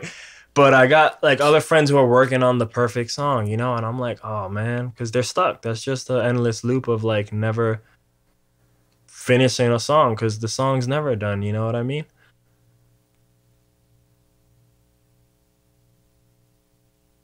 I feel like your mind's perpetual processing. Perceived incompetence. It's all about your perception of yourself, and it's perpetual because you're only ever looking back at your own work. Yeah. I know, but like, just don't let that stop you. like that's the thing. People let that shit stop them. Cause I'm like, dude, like sometimes my shit stinks and like my music's inconsistent. Sometimes I'll hear a mix from like 5 songs ago, and I'm like, this shit sounds amazing. How come my new shit don't sound that good? Just the mix, not the song. But I mean, I'm like, that pisses me off. Or the song I played you about my friend dying. I was hearing it compared to another song, and I was like, dude, this shit sounds like fucking closed now that I could hear it in comparison. Your sense of self-worth is not at all defined by how other people think of you. Yeah. You know that, right? Yeah. Do you know how rare that is amongst other people? Do you know that most people, their sense of self-worth is sometimes dependent upon what strangers think of them? I mean, I might have had that when I was younger. Is that a novel concept to you? I mean, I might have had that when I was younger. Like, people sometimes harbor that into adulthood, into their fucking 30s. So imagine you're free of that. Imagine not being free of that. And caring a lot about what other people think of what you do. I understand because I came from that. I had a guy, he was, his show hasn't posted yet, but I remember talking to him in person, and I don't know what we were talking about, but I ended up calling myself an introvert, and he was like, you're not an introvert, man. No, you're totally extroverted, man. But that's now. And so, like, I tend to still think of myself, because I remember, like, old Abraham, you know what I mean? Me but too. it wasn't working. Like, yeah, dude, even like talking to you probably was like, probably, I don't know if I was like as introverted, but I was probably still close. No, you were very open. You know, I'm probably thinking more like icebreaker, man. Because I remember I would be like, yo, fuck yeah. Blanca here. No, but I remember like talking to you would be like an issue. I think literally my main thing can still be like icebreakers. That shit's really hard. Like the first time, like I was probably nervous as fuck talking to you the first time. Because like I'm all like, you made me nervous too because you were so talented in class and you knew what you were doing on the digital music production side of things. Yeah, but I don't see that shit. I only see me. So all I was actually very intimidated when you first approached me because when I saw you work, you probably didn't want to talk to people though. I never wanted to talk to anybody. Yeah, that's why. So it's probably like a double thing going on with you. But first off, you approached me, which is I'm like, why are people talking to me? Yeah. And then secondly, when I observed you, it wasn't like you were learning about the tool. It's like you were learning how to improve upon what already existed. It's like you already knew how to operate everything that was in front of you. Because when I signed up for that class, I was like, this is cool, but it's December. And I didn't know nothing yet. But I was like, I want to do it now. So like I got my first keyboard for Christmas. Like that was the beginning. And me, my sister, and my mom, we formed a trifecta. We put 100 down each. And my Christmas present that year, I guess 1/3 of it from myself was first Axiom keyboard, you know, the fucking keyboard with MIDI shit. And I got Reason. It must have been December of 2008? Whenever, I guess the year before, because I meet you in the January thing. So yeah, what year I met you? Like 09? So yeah, so yeah, you met me it was December of 2008. You met me in January of 2009, which is when we took our digital music production class with Dr. Siebold. So by the time I go in there, I already know like a lot of it just from that month of waiting for the class to start. And I had played Twinkle Twinkle Little Star as one of my projects. And that's Project One. That's Project One. No, well, Project One is Project One was remix Twinkle Twinkle Little Star, which I heard so many because I ended up working for him. But I mean, like, I did a hardcore like fucking remix because I still have it. Like not as hardcore, but I mean like I just put in a lot of effort. The most drum fills. I don't do drum fills anymore. So many. I don't do drum fills anymore because that shit requires effort. Because it's just like I was talking about incrementals before. Like drum fills are incremental sounds, but it requires so much work for like 2 seconds of shit, and I'm like, fuck that. So I'm like. 1E and a 2E and it's like, really? I did all of that just for 2 fucking measures? Fuck this. Fuck. Because, I mean, right now, too, and it's one of the benefits of the simplification of music. No one cares because they all know your shit's a loop. So it's just like, okay, I don't really need it. I prefer it in real drums for sure, but in real drums, you can just play it. You know, you can play it. But when I do, like, my rock or metal songs, and I use real sounding, quote-unquote, drums, I'm like, fuck, I hate fucking programming drum fills. I'll just look for like I don't want to be doing that shit. That's just effort. The worst is because I naturally think of my riffs in odd times. I tend to think of odd times, a lot of 3s and 7s. Mm-hmm. And man, there's no auto drums for 3 or 7, so I have to play them, and I'm like, fuck. Like I don't want to. The whole point of getting this program so I don't have to play a drum. Like in terms of real drums. Why do it manually? If I have programs that will do it automatically, I'll just default to something else. Because when it comes to beats, like I make them, but like when it comes to I feel the same way when I get parse errors on my spreadsheets at work. Like, why the fuck am I doing this manually when we can have a program that fucking does it for me? Same thing. It's like, why the fuck am I doing this manually when I can just switch to a different time signature? Oh. It's the worst. I feel like I've been talking a lot like for this one. So now that I'm interviewing you, I had this with like someone else where I feel like it was another person where I think had a thing for them, and I'm like, man, this one is probably gonna be a weird hangout of Abe with someone he has interest in. I feel like versus some of the other shows where are more like interviewee or something. And I feel like this is gonna be another one of those. Hey, want to hear Abe hang out with someone? Like, yeah, here it is. Boom. So what? I mean, that's what it is, right? Well, I mean, you're hanging out. How do you get into, what's your first, like, arty thing again? Because you're, like, one of the things that attracted me to you in the beginning, well, I guess as I get to know you, because I only know you in music in there, Then I get to know you more, and you're like the ultimate Renaissance woman. You're like, you obviously do the music, but then you did the violin, right? You do the, what is this? That's a hammer. That's a hammered dulcimer. Yes, hammer dulcimer. You do the piano, and then later on, I guess Emmy brought it to my attention. But yeah, but then I got to see you do it in person. Guitar and bass, of course. More instruments, like maybe that I don't recall. I play the recorder. You really? I do. I play the recorder very, very well. I don't think I got to hear that. But yeah, so you play all these instruments. You either draw or paint, right? I draw. Okay, I mostly do pencil drawings and pencil and pen. I don't paint as much, but pencil and pen, really. Yeah. You do the write-ins too, right?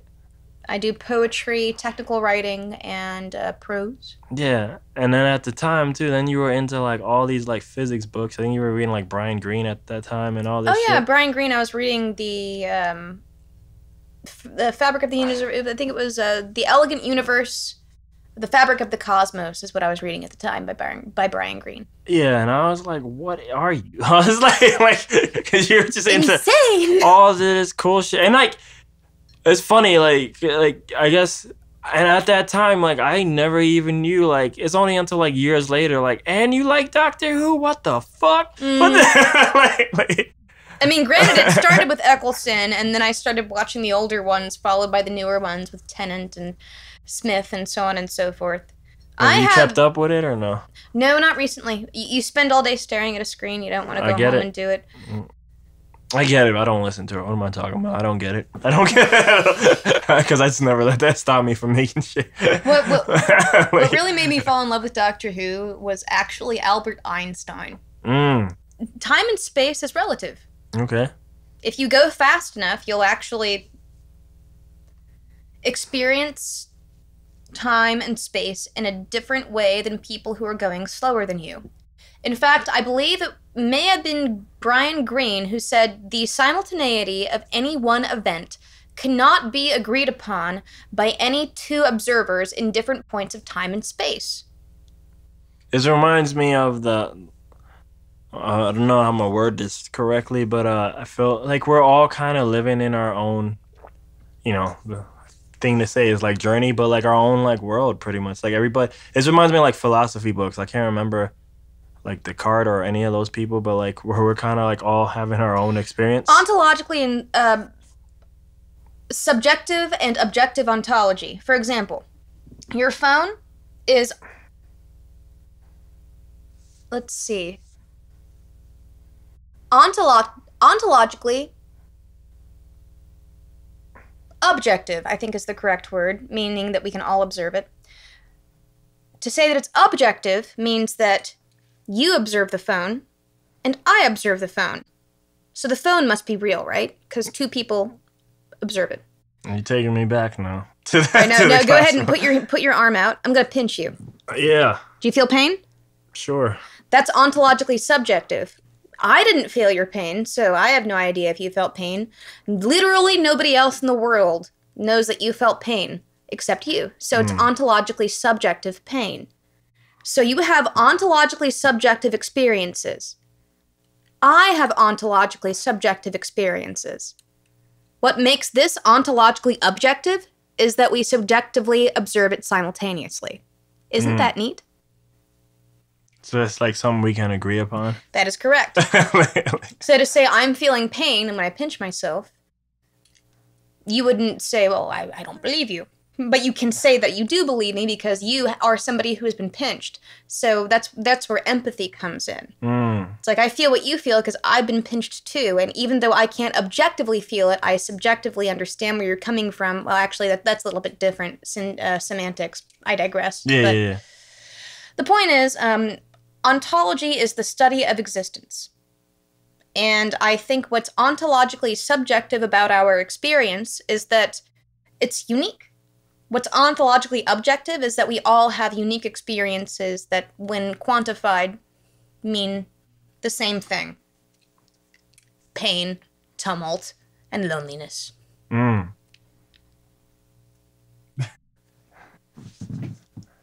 I didn't even get to ask the question, I think. But that's fine.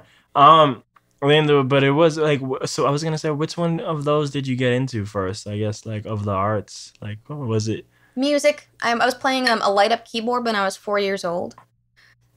My mom said, if you can learn how to play Minuet by Bach, I'll give you piano lessons. Mm. I think it was about maybe 20 minutes later, I came back and I was like, okay, can I have piano lessons now?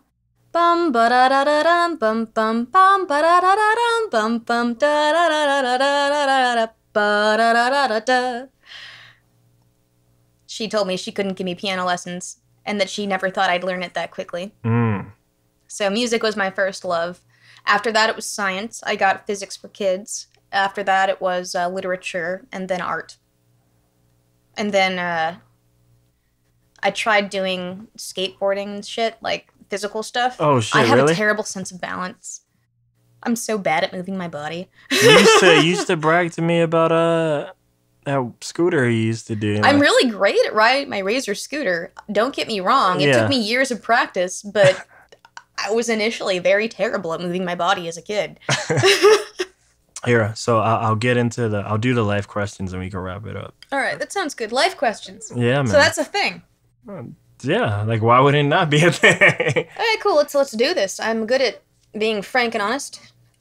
All right, so, what is your goal in life? To promote solidarity amongst all humans. Oh man, how do you go about doing that? Very carefully. But yeah, how do you do that? How do you? Right now, with the current job that I have and the current work that I do, I take very good care of my team. I take very good care of my employees. I've learned that in order for me to do that, I have to take good care of myself. And that was a recent epiphany that I've had. In order for me to do good by others, I have to sharpen the axe and take care of me. And for those who aren't familiar with that story, a man is walking in the woods and walks up to a lumberjack who's cutting down a tree. He watches the lumberjack cut down this very large tree for approximately 30 minutes, and he notices that his blade is very dull. He suggests to the lumberjack, why don't you take an hour to sharpen the axe? That way, you can chop it down a lot faster. And the lumberjack stops for just a brief moment and says, I would, but that hour I would have spent sharpening the axe, I could have spent chopping down the tree. So he continues to chop.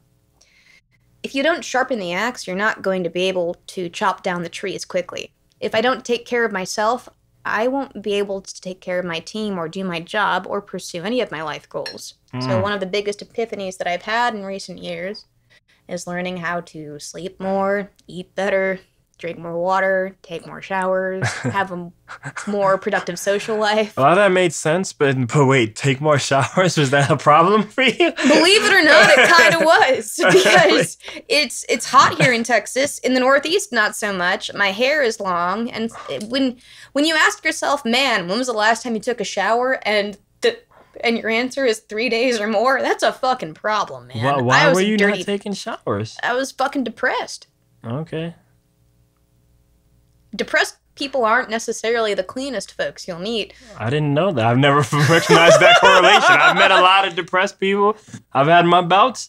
That was not one of, like, my room's messy, but, like, I'm not, like, I took a shower, you know? Like, I'll take I didn't even fucking shower, man. I smelled disgusting. Maybe I've been doing it wrong. Maybe I did depression wrong. Like, I don't know. Is there a right way to do depression? I don't know, but apparently, like, fuck, I fucked up. Oh, man. I remember I wouldn't take showers. I didn't want to get out of bed. I wouldn't call my mom. I wouldn't respond to text messages or Facebook messages back when I was on social media. Word. wait. Sorry, buddy. Hashtag never forget. My bad.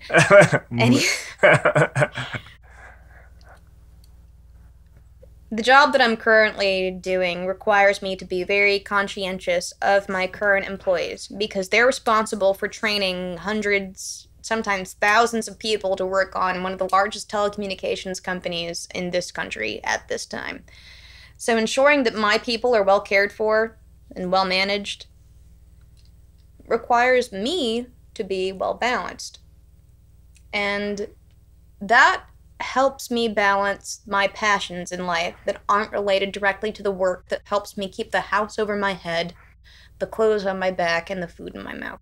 See, I've had a problem putting all those things in. Like, it's hard. It's fucking difficult as shit. Well, I mean, my problem is, like, to echo your, like, blade sharpening scenario, is, like, I just kind of like chopping the axe, you know, making this shit, and everything else is, like, secondary or thirdary or fourthary, you know, for me, for better or worse. And I know, like, man, like, fuck am I doing? Like, logically, this doesn't make sense. Like none of these things make, but I just keep doing them.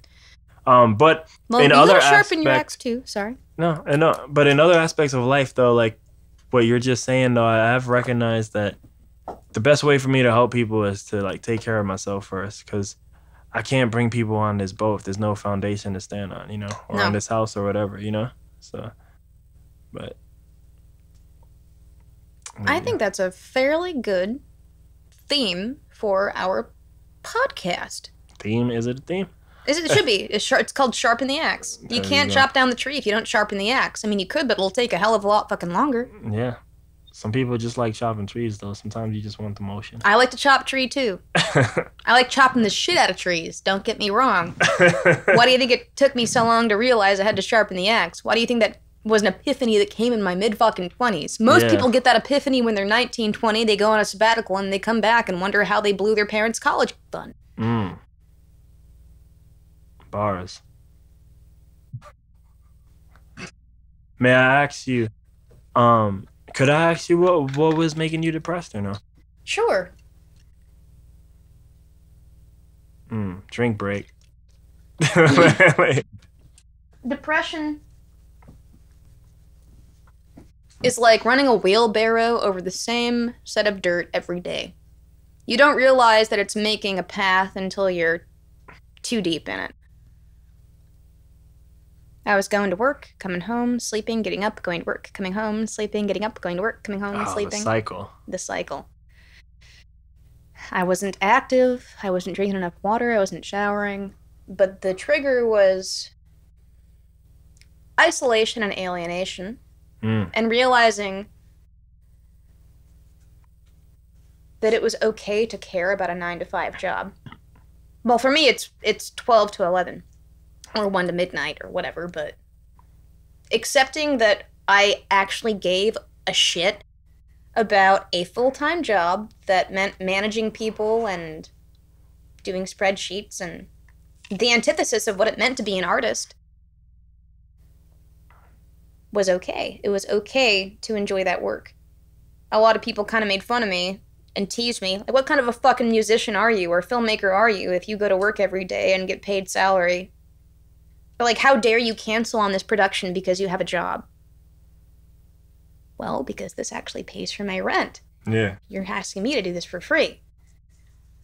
Accepting that I had to take care of myself and put forth my efforts towards something that would make me fulfilled and give me money that wasn't art and film was a huge point of depression for me. I realized that it was a path that I needed to go down, and when I found myself stuck in it, I felt bad about it. And then I realized, oh shit, this is helping me get to where I need to go, but I kept getting stuck in this idea that it wasn't the path I should take. No musician or artist or actor will ever say, you should totally get a job doing tech support to support all the auditions you're going to have to go to. Oh my gosh, you should try helping people with their internet so that you can pay for your tuition. Have you ever considered waiting tables to make sure you can get a computer science degree? You ever consider that you have to work really hard to pursue your fucking passions? That was a huge point of contention within my own inner... Well, it was an inner conflict. Coming to a balance was my depression period. Yeah, you can have a 9-to-5 job and a career that pays the bills, puts a roof over your head, puts food in your mouth, and clothes on your back, and still be a fucking artist. I just don't know of many people who do that. And I don't really have an example to base myself off of. So I'm just trying to be that. Be the change you want to see in the world and all that shit. Yeah, no. Yeah, no. I mean, I hear that, and I'm like, man, well, you brought up the talk earlier, and I'm like, you always bring that up now, like how I checked you and stuff. But I'm like, I hear you talking. I'm like, man, well, now I just feel like a piece of shit. It's true though. I mean, I started to. I guess I'm just a 9 to 5 person now. No, you're not. You're more than that. You're right. I can be a 9 to 5 person and do more than that. Yeah. You're not a piece of shit. You just help me realize my sense of scale in a different way. Like, it's not a two-way thing. It's a circle. You know, there's a circumference there. It's not linear. It's not polarized. There's a gradient to consider, a gradient of artistry and a gradient of work ethic. Mm. I do remember that day. I remember that day though. It was rough. I mean, you were standing right by the door. I was sitting on my couch. I was kind of. You were about to leave. Yeah. It was a rough night, but a good night. I needed that talk. Yeah. I'm glad you're my friend. I don't know what I'd do without you, quite frankly. I'm really glad that you walked up to me in digital music production. I'm glad that you bugged me. I'm very fortunate. I never would have asked for this. In fact, I would have said no. Yeah. I love having you in my life. I'm used to that one. I'm used to the no. I'm used to that. You push people in the most gentle and productive and kindest way. I don't know if it's kind all the time. I don't know. It's kind. It's kind. Because you never have malicious intent. Yeah. All right. I say fuck you out of love. I say fuck you out of love. Yeah. Like, the podcast I do with my New York friends, I had one of my friends tell me, he's like, I hear how y'all are on there, and it gives me context to how you are, like just in general as a person, and how you treat your friends, because none of us talk like this in Texas. You're just a big old sweetie pie who wants to push people to be the best they can be, and says, look in the mirror, look at what you can be, look at what you're not being. Oh, that guy who travels around the world, yeah, he's like, dude, I remember the first time I saw you, man, you intimidated the fuck out of me, because I had the long hair around the same time, like, I met you. Yeah, but he's like, yo, man, like, I had the long hair. He's like, I was scared as fuck to talk to you. But then I talked to you, and once we realized we like the same music, I noticed you're just a little punky.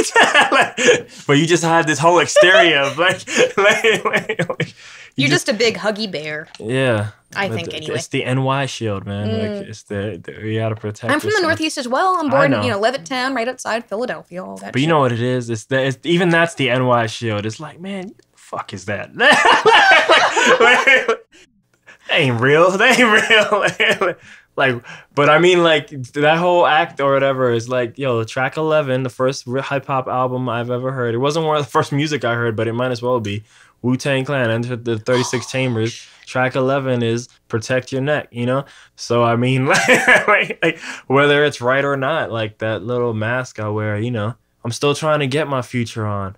Fuck it, mask off. You know what I mean? Whatever. Like, hell yeah. But I'm trying to do it without the Percocet because I ain't fucked up like him. But anyway, next question would be, I feel I was gonna add to that too, but I don't. I was gonna add some other shit to that I don't remember. But no, okay, yeah, to that night, because you were describing more of the talk, but I just was like, I remember that day. And we go to see Kevin Smith in Austin, a city that you quote unquote love so much. But like, that's our thing. Like, anytime he comes around here, like, we usually just go and see Kevin Smith. We've seen him a lot together. Yeah. But that day, like, it was just the only thing you could talk about was work, like, or work related activity. Like, you had like nothing. Like today, yeah, like we're talking about so much other stuff, even off the air mic. You know what I mean? Mm-hmm. But just that day, it's like all you could do is make parallels to work, like, or like. Yeah, I was obsessed. I really was. I had to develop from scratch. I mean, I wouldn't have succeeded naturally without the help of my colleagues. I had to develop from scratch a training program for an entire telecommunications company in 4 months, and then I had to implement it over 6 business quarters, which is about a year and a half. A business quarter is 3 months over the course of a year, 3, 6, 9, 12. And 6 business quarters is a year and a half. Around the time we went to see Kevin Smith, we were ramping and hiring at very high levels for this particular contract that I'm working on. And I was working about 50 hours a week just on that. And trying to work film and maintain all the social media. I couldn't even enjoy a night out with my friend without thinking about work. Yeah. And I hated that. And I felt like overall you were still cool and we had a good time. We did. But I felt like anytime we interacted with someone not me, it felt like you would just not be as happy. like people were at the theater. I was excited to see you, not anybody else. People were at the theater and people online. Yeah, you were like it's like, what's wrong with this girl right now? She's an angry ball of hate. Yeah, sorry, listeners, for the clap. Oh, it's whatever. It'll be comped. Goodness gracious. I was stretched so very thin. In order to develop that kind of a program, the 50 hours a week that I work, it's not only interfacing with the trainees and the people that are new recruits within my company, it's my trainers, it's the people on my level, it's the executives, and then it's the clients. And then maybe I'll be able to talk to people in my social life when I'm off. And by that point, I feel physically drained and emotionally drained, and my mouth hurts and my jaw hurts from all the talking. And yeah, I have theater training, but ultimately I just want to sit down and say, fuck all y'all motherfuckers, I just want to go home and lay down with my rat. Yeah. You know, Charlie. Yeah. This is for Charlie. R.I.P. Next one. All right. Who do you have compassion for? Compassion? Yeah. Who? Yeah.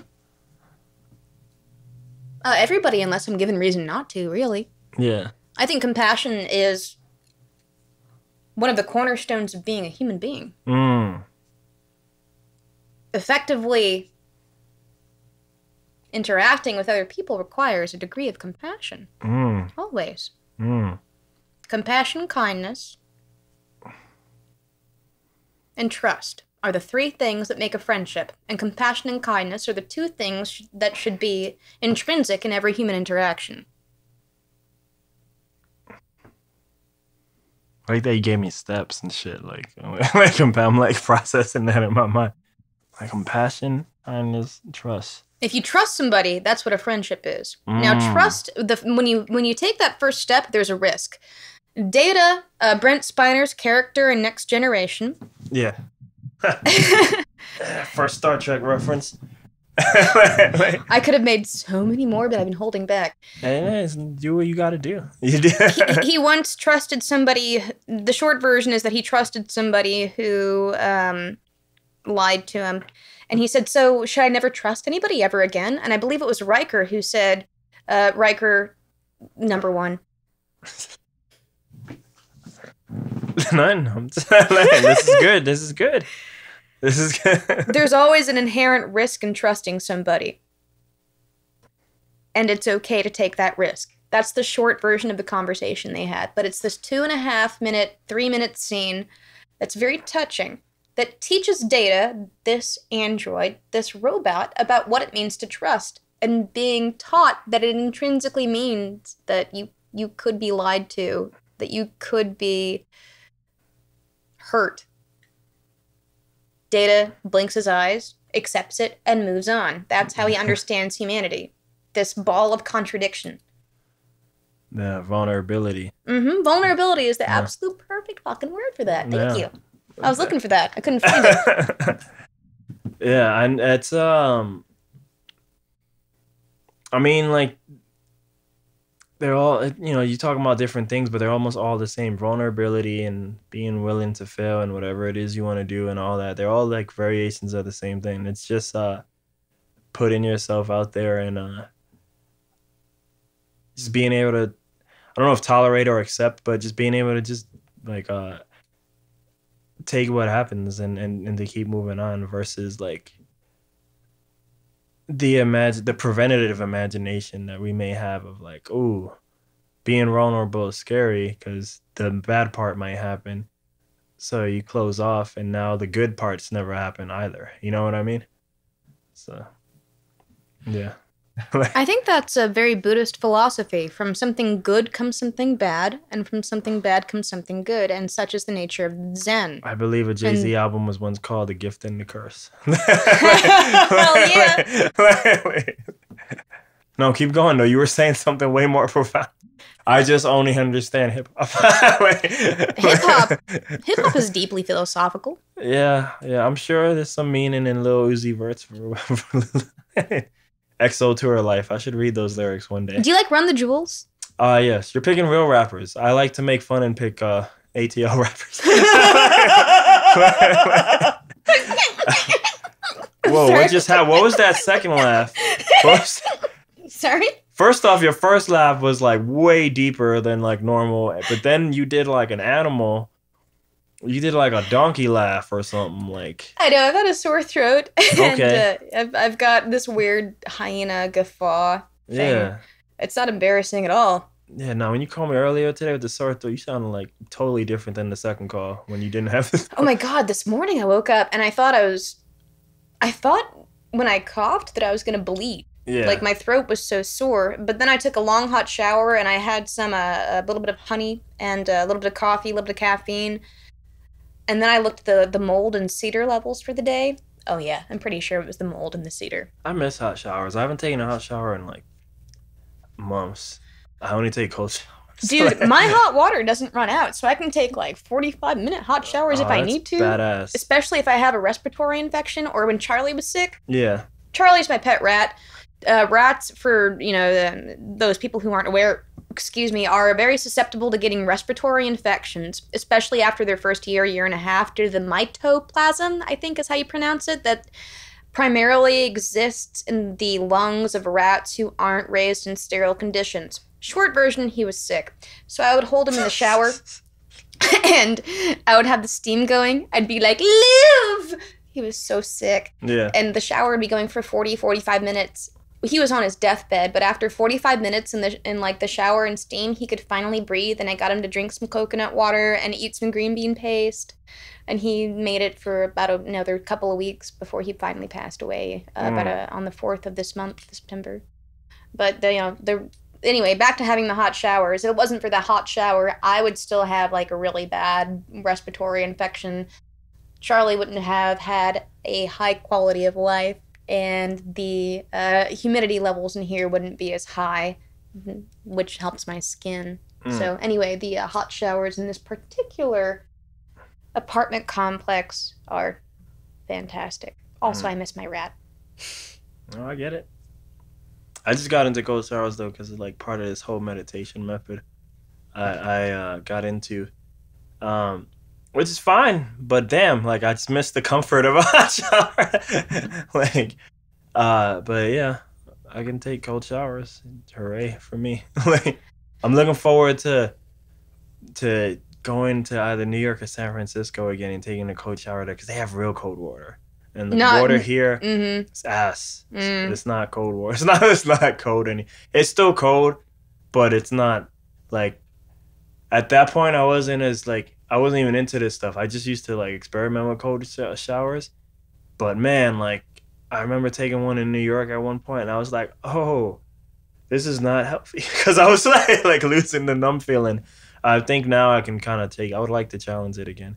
But it was really cold. What do you get out of a cold shower? I do like this whole Wim Hof like meditation thing, which is this crazy man. He's just like from Europe somewhere. Damn, like I know I can talk a lot about him, so I'm trying to like simplify it. But basically, there's medical studies out there where he's kind of proven, maybe, like I guess he's proven it, but he can kind of control his autoimmune system, and he accredits it to meditation, this breathing meditation, and cold showers.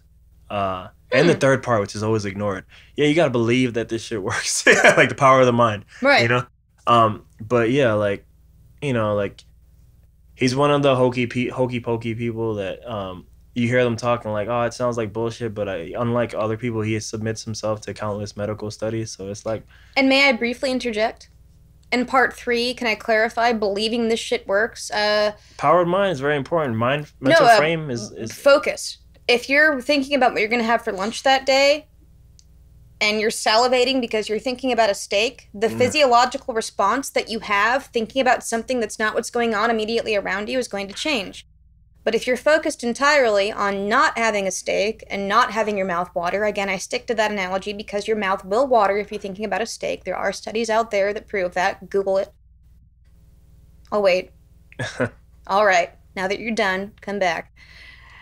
The physiological response that you have to a cold shower changes based upon what you're thinking, just like it does any other type of medium or any other type of external stimulus.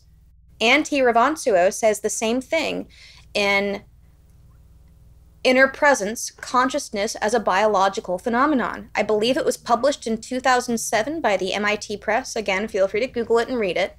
But the external stimuli will affect how you think, and vice versa. The way you think will affect the way you're stimulated, even though you have no external stimuli. If you think about the cold or think about a steak, again, you'll have that type of physiological response. Bringing it back to what you were saying, if you take a cold shower and you meditate and you have a very specific and focused point of thought, then your body will physiologically react in a very certain way. But if your mind wanders and your mind starts thinking about other things, because our brains are wired the way they are, the physiological response to what we're thinking will change the way we react to the actual external stimuli. Yeah, he says it in way simpler terms than what you're saying, but essentially the same thing. And it's funny, like you're hearing as you verbalize that, I'm like, man, I need to focus again, because I was kind of doing like his program, and now it's done. So now I'm kind of like freestyling it, but I'm like, man, like there was a point, where I would take a cold shower. Again, this is Texas cold water, but I was taking cold shower, I felt warm. And I'm not there no more. And I think a part of that is because my head I'm not focusing on it no more. So now I'm just more like, it's kind of a part of like just me taking it or me being very comfortable in it, which is a different form of training. But I really liked it when I would take a cold shower and it would feel warm, because I was like, that was just weird and interesting. But he would always talk about like, think about it first, focus on it first, and like, kind of envision that shit first, and then do it, and I probably haven't been doing that. I've just been taking it for granted and taking the cold showers that this would just naturally happen. And to some degree, what more naturally happens is like, by doing a lot of this stuff, I feel like now I'm going in a dull slump. But man, there was a point where I had like this way heightened third person awareness. Mm-hmm. So for a lot of feelings, like, I feel like it's kind of dimmed right now, so maybe I am off kilter, but I can, like, when I'm taking this cold shower, like, it's more like it's like an awareness of this feeling, like, oh, this is cold, but like, it's almost like I have a choice to like deal with it or not, so it's like I can feel this feeling, but I just don't have to play with it if I don't want to, so like, versus before it was like hot and nice, like. But now it's like, okay, this is cold, but yeah, like I don't have to like kind of really deal with it or anything. I think the other benefit though the cold shower does is like it teaches a lot of this stuff is about breathing, right? So when you're not used to cold showers, you get in the cold shower and you're like, it shocks you, right? All your muscles tighten up, and it actually gets harder to breathe. And you're like, yes. So relaxing in such an environment. Yeah, exactly. So if you can relax in that environment, like your breathing is ridiculous. Mm-hmm. You know what I mean? Like, and just it forces your mind to just become aware of that. Your muscles tighten up, right? They're tight, but just you have your mind aware of, your shoulders down, and then my stomach's in. Oh, your jaw's loose all of a sudden. Yeah, exactly. That was one of the hardest things to get rid of. Like, just take your tongue off the roof of your mouth. That's all you got to do. I mean, even that, but like my thing used to like shiver, but like not anymore. Like not, like even now though, like I'm saying I suck at it, but now I suck at it. I claim I suck at it because I feel it now. Like, oh, I'm aware of it being cold versus like step 1, 2, and 3. 1, you feel it. 2, you learn it. Yeah. And then 3, you do both. Yeah, but I mean, like There was a point, man. There was a few good days where like that cold water really felt hot. And I'm like, I'm trying to summon that again.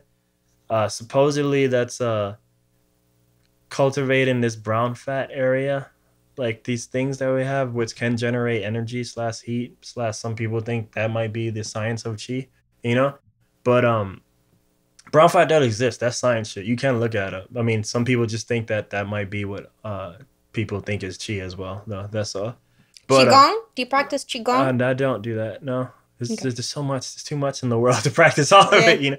But right now it's really like the meditations and stuff, and this because this was crazy to me. Like, oh, you can control your autoimmune system. That sounds insane.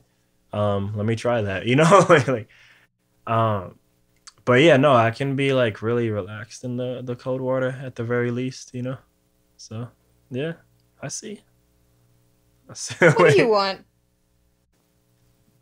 But yeah, so that was the compassion answer. Next one is 3 things you're thankful for in life. Can be people too. I just said things, but whatever. My family, my mom, my brother, my stepdad, my grandmother, my aunts, my uncles, my cousins, you, Ben again, Emmy, Zach, Matt, the people in my life that are very important to me. That would encompass number 1.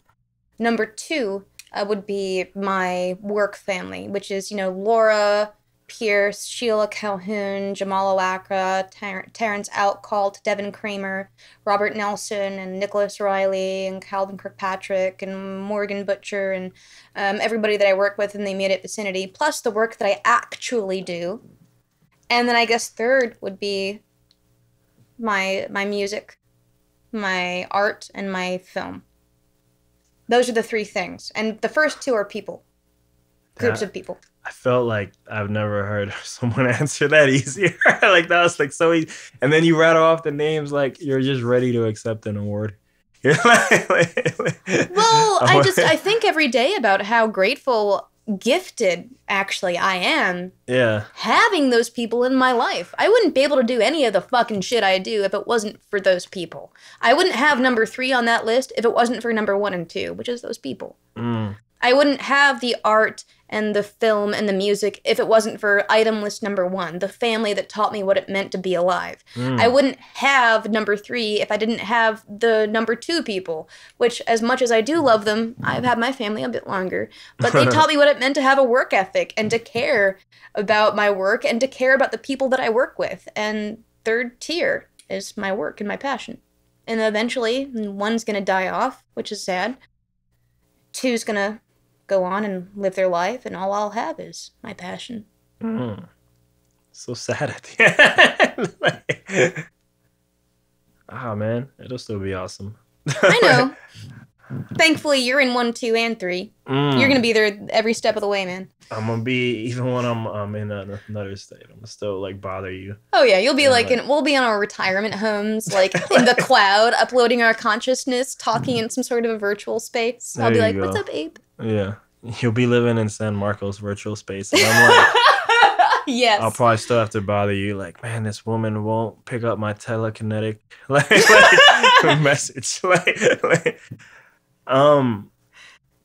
Next one is, okay, 1 person that you want to forgive you, and if you can say why, please do, and vice versa, 1 person that you want to forgive, and if you can say why. Hopefully I asked the opposite. Either way, like you 1 person who should forgive me and 1 person I should forgive. Yeah. So I may have asked that totally wrong, but you did it right.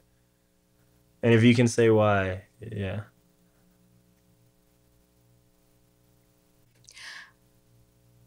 I think the first person who I would ask to forgive me would be the first person who ever kissed me.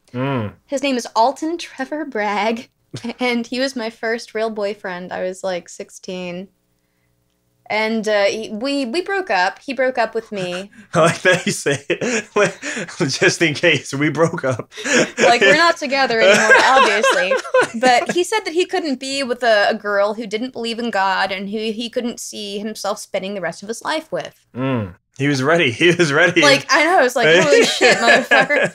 And I guess there was like a year there where I was just like we went to the same high. Again, it was high school. Yeah. If I were to ask him to forgive me, because we haven't talked in ages, it would be, I'm sorry for being a immature cunt of a 16-year-old who sent you numerous emails about how stupid your beliefs were.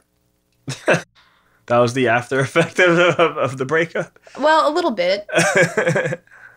I felt that he shouldn't allow his beliefs to interfere with love, and then I realized that they were one and the same. And then I criticized him actively for like a year when I was 16. So if I had to ask for forgiveness, I guess that would be it. And like, I mean, what business did I have telling him what he should define as love? And that's like my number one, you should forgive me. I felt terrible about that. Yeah. Now, as far as who I should forgive, or someone that you would want to forgive.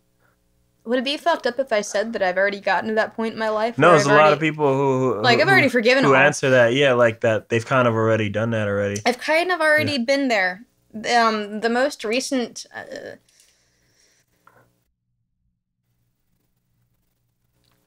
you know, if I were to forgive anybody, I'm in a management position. There are a lot of people out there who have just... I'm Ashley Knutson, training manager at Telenetwork, and if you're listening to this and you just walked off the job, never called me back, never emailed me back, or lied to me about why you left the company and then left me with a pile of paperwork, I forgive you. I think. Did you want me to leave your name and rank and all that in there? Please do. Ashley Knutson, training manager, Telenetwork. If you've ever... No, please, yeah, that's fine. There's no non-disclosure agreement against where I actually work. But if you ever fucking walked off the job, never answered your phone calls, and thought that... there were a couple of people, I thought that they were fucking dead. Damn. Until they filled out an exit survey. Because they were in a disaster area, like a hurricane or some shit. It turns out they found a better paying job. I forgive you. For filling out an exit survey saying that I was an inconsiderate piece of shit for not calling you. Which I did 5 times. I mean, that's just an example, but... Yeah. I guess if I had to forgive anybody, it would be people that I didn't meet. Okay. All right. It's fucked up. Nah, it's good. It's good. It's real shit, man. Where you see yourself in 3 years?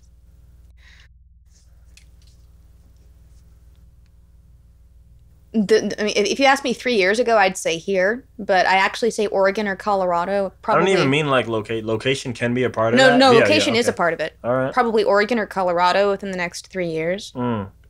Yeah. And beyond that, I'm unsure if I want to pursue a career at FIRE, which is the Foundation for Individual Rights and Education. They occasionally have a few job openings there, and I might actively pursue something within that organization. If not, Colorado or Oregon. Not really sure what jobs, but I know that's where I want to be, like physically. What's up? Yeah, which part of Oregon is that? Like some other? I only know Portland and Oregon. Like, is there like other stuff? Oh, there's a city outside of Portland. Okay. That's not as expensive. Yeah, that's where I'd The be. San Marcos. The San Marcos of Portland. Okay. Yeah, I'd I'd go to the San Marcos of Portland. Is that where Colorado's also gonna be? So yeah, it's gonna be probably like not Denver, but somewhere else. Like maybe the San Marcos of Colorado. Because I have a friend in Denver right now that was real close to visiting, and it fell through in summer, but it's gonna happen soon. He's gonna be on this fucking show. Hell yeah! He doesn't know it. What's his name? It's fucking Drew. He's fucking Drew. Yeah. Fucking Drew. Yeah. Fucking Drew hasn't been on the fucking show yet. He doesn't even know this show exists.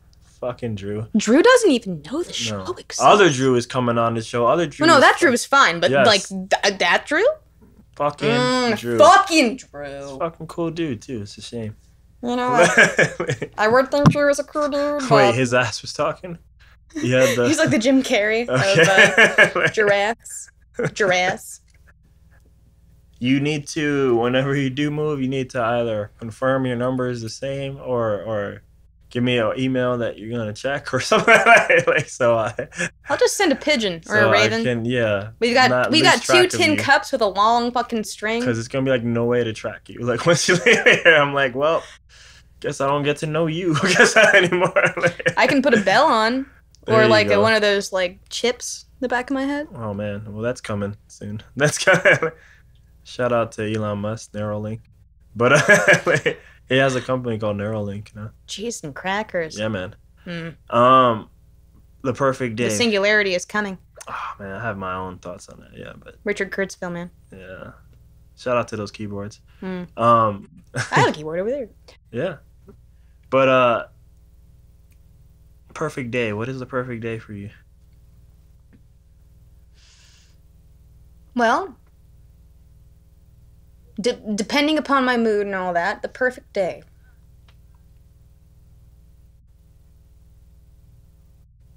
A day where I find out what the meaning of perfection is. That's not circumlocucious at all. In recent memory, a perfect day has been waking up knowing that I've had a good night's sleep,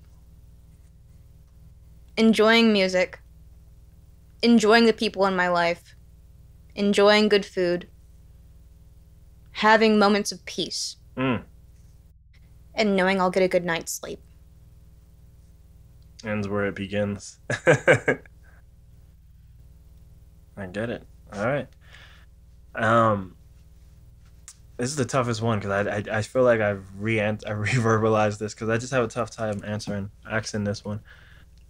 I haven't formulated it into a good enough question yet, but where does it come from? Like, where does the will to keep going on come from? Does it come from within? Does it come from, I know not for you, but God, does it come from? Like, where does it come from for you? I've had a loss of a will to live on numerous occasions. I'm not proud of it, but I can say that my will to live... The one time I care about how I'm perceived by other people is when I consider my own sense of self-worth in the moment of absolute despair. I think about what I mean to my mom, and my brother, and my stepdad, and my father, my friends. And then I think about what happens to all those people who are gone, right? I think about my work.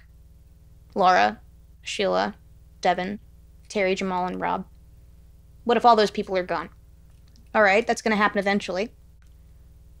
And for the first time in my life, I'm actually okay with living because I want to be here. That took me about 25 years. For the first 20 years of my life, it was the people around me that inspired me to still want to be alive. There were many occasions where I felt that I didn't want to be here anymore. Keyword being, I didn't want to. I think every human being should have the right to take their own life. I do. However, I feel that decisions should be considered just as carefully as any other decision in their life that would affect that many people.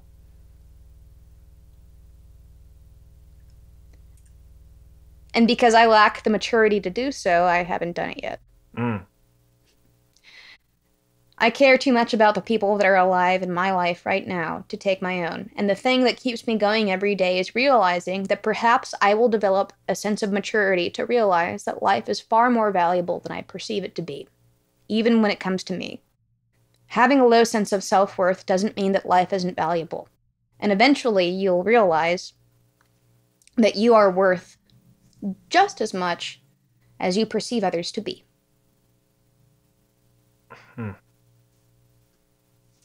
I mean, like, man, there's like 2 ways to go with that.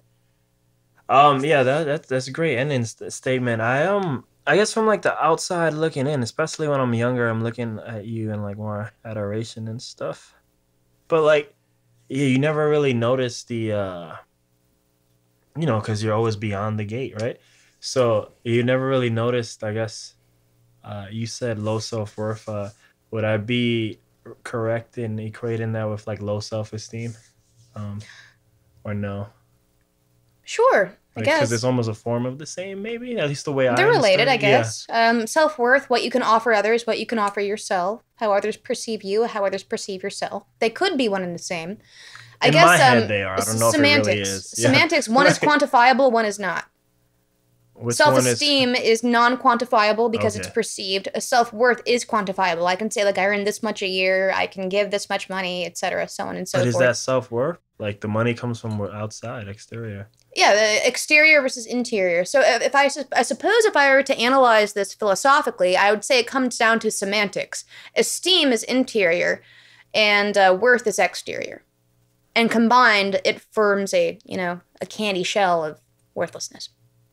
I feel like for a lot of the questions I used to love to ask people, I was always looking for the answer for me.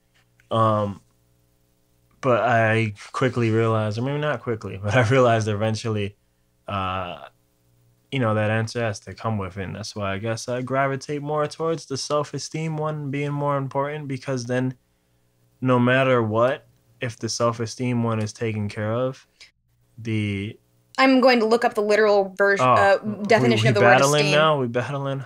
No, the word esteem it's a beautiful definition.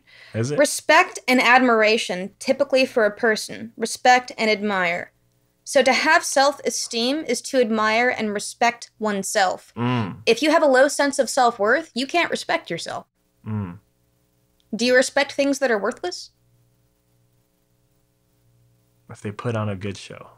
So if you have a great self-esteem, but you put on a good show. So you have low self-worth, but high self-esteem. I was comparing it to just being entertained by things. No, I think that's a very apt analogy. Sometimes people have a very high self-esteem, but a low sense of self-worth, and vice versa.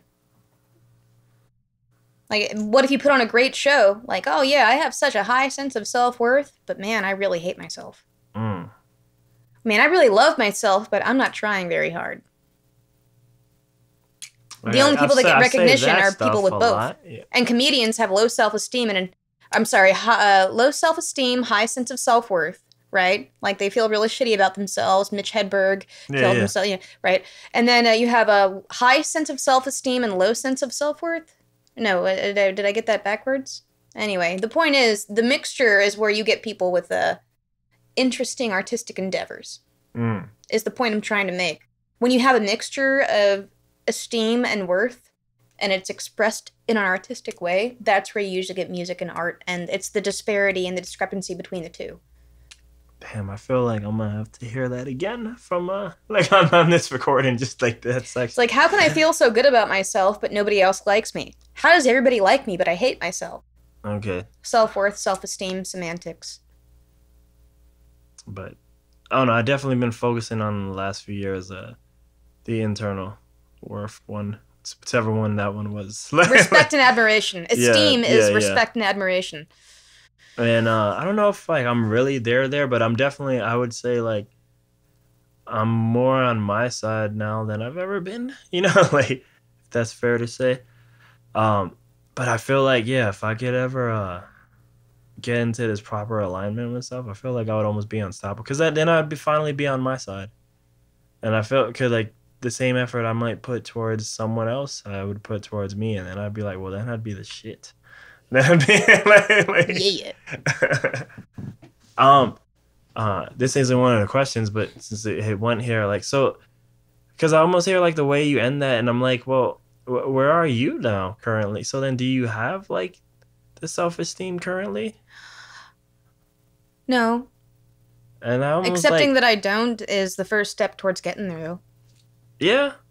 That almost makes me what can I do to get there? Well, clean up your fucking apartment, take more showers, get your tech shit in order. Does the shower work? Does it do that much shit? Have I just not been placing value in showers? Seems to be a big thing in your life. It seems like it. It's representative of something bigger. It's a routine of taking good care of yourself, like drinking water. Are you drinking fucking coffee and sodas and alcohol every day? No, then you're not fucking hydrating yourself. You're going to have dry skin. You're going to wake up lethargic. There's science behind it. Are you feeding yourself at regular intervals? If not, then you're going to feel fucking terrible. If you're not regularly showering, then you're going to stink. Your hair is going to be heavy. And gosh, I have got a lot of fucking hair to be a fucking nuisance. The point is... Why keep your hair long? I don't want to cut it, but I'm going to cut some off this week, more than likely. The only reason I keep it this long is because I don't care enough to cut it. I mean, it looks metal, sure, but not really much for cutting my hair because it looks good. It's been as long as I can remember. In fact, I've got a picture, if you want to see. Behind you, top shelf, underneath the mirror. Grab me the photo album. This? Underneath? This? Underneath the mirror? This? Yeah. Okay. I'm like not really using my eyes. That's it's cool. Hey, it says your name. Yeah. This is like me as a kid in a nutshell. And then it'll kind of make more sense. I'm sorry, wrong one. That's a recent picture. Yeah, like there is no difference between me now and then. Oh man. So you played hockey, I get it. Street hockey. Life sucks. Like, no, just based on your face, still expression. You're like so sad. You're like I mean, I still had long hair. Yeah, no, but I mean, I look at your face, it's just so sad. Yeah, I guess. You should put it up to the fucking camera so those motherfuckers can see it. Go for it. I mean, you can do that. I can't reach. All right. You're I don't closer. know how well that's gonna look, but yeah. Right. Oh, look at you. Look at you. Oh yeah, this is really bad, the fish islands and all that. But Well, basically, because it's not zoom. I could resume it, but I'm not going. no, don't worry about it. This is a picture of me as a kid holding a hockey stick. Ouch! When I was in a Whiteman Air Force Base in Missouri, my parents had just gotten a divorce, but still had long hair at the time too. And I got asked the same question: why don't you cut your hair? Why should I? I mean, I like it long, and just in general. That's what she said. I mean, hey now, right? For Howard there. But I mean, like, but I'm biased. I always been an Ashley fan, you know? But, and I just like long hair. So I'm like, but I mean, I just know that you it look so inconveniences adorable you. with your long hair, by the way. It was so curly and cute, and it framed your adorable little fucking brown eyes. I miss that I don't have curly hair no more. I don't know why. It would why look really nice on you. You should try it out again, man. Get your hairstylist to do something like different. Let her do whatever she wants, but I also know like I'm shipping. I am like kind of like telling her to just cut it short, just because I just feel like, well, one, I don't want to deal with it. See, just like you, I don't want to deal with the hair thing either. But I just don't keep it long. I just get rid of it. But I think for like right now, especially until I find like what the hell it is I'm doing, I'm like, sometimes for certain places I need to like look certain parts, you know? Mm-hmm. So it's just the easiest thing. But dude, best believe, man, when I get to whatever, that shit might get stupid long just because I don't care again either, you know? Yeah. But yeah, man, that kind of makes me sad, man. As someone who like cares about you, like that, you feel that way about yourself, you know, like that sucks. That's talking about it is the first step towards acceptance. Yeah. It's starting a dialogue. Mental health is important. Everybody gets a cold, right? Everybody gets sick every once in a while. Everybody has problems. Everybody gets depression. Everybody gets sad. Everybody has pets or family that passes away. Using the word mental illness, oh, this person's mentally ill. It's like saying this person is physically ill. Like they have the flu. They have a cold. This person has a cold. This person has a flu. Well, if a person has Crohn's disease, it's a chronic physical illness. We don't have a dialogue to separate chronic mental illnesses from temporary mental illnesses. And dealing with temporary mental illnesses is just a fact of life that we're not accepting as a society. It just so happens that I have a chronic mental illness that thankfully is not debilitating, which is depression. And it used to be debilitating, not so much anymore. Recognizing that I have that and recognizing the symptoms and talking openly about it is the first step towards not only acceptance, but dealing with it and helping others go through the same battles. That's true. Yeah. But yeah, and you ever want to talk about any of that stuff, you can always hit me up. You know that. But I mean, like just the fact you even always bring up that conversation, you know I'm always down to talk about that Thanks. shit. I've got depression. Depression is a fact of life. You take the good, you take the bad, Yeah. you take them both, and there you have the facts of life. Yeah. The facts of life. It is what it is. I hear it in my head now, that song. You're welcome. Yeah. And here's the last one in the gauntlet of all these like weird life questions. Oh gosh. No, it's not the hardest one. I feel like probably one of those middle ones was a harder one for you. This one's called I Like, I Wish, I Wonder. I like that I did. I wish I had done. I wonder what would have happened if.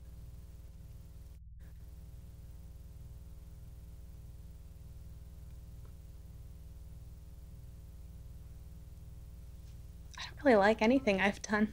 Are you serious? Damn, are we just gonna tie back into the last question? I like that I got Charlie.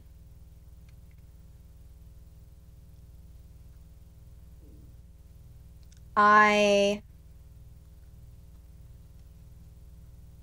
wish that I had gotten my shit together sooner.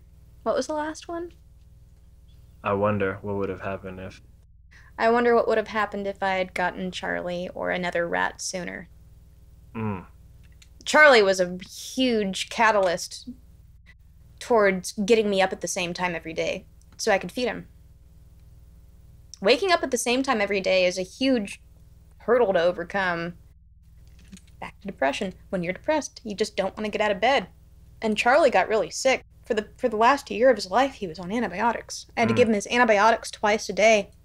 In the last 3 months of his life, he took his antibiotics twice a day. In the last 6 weeks of his life, he had a nebulization therapy that happened 3 times a day, antibiotics twice a day, and then I had to let him out 3 times a day as well.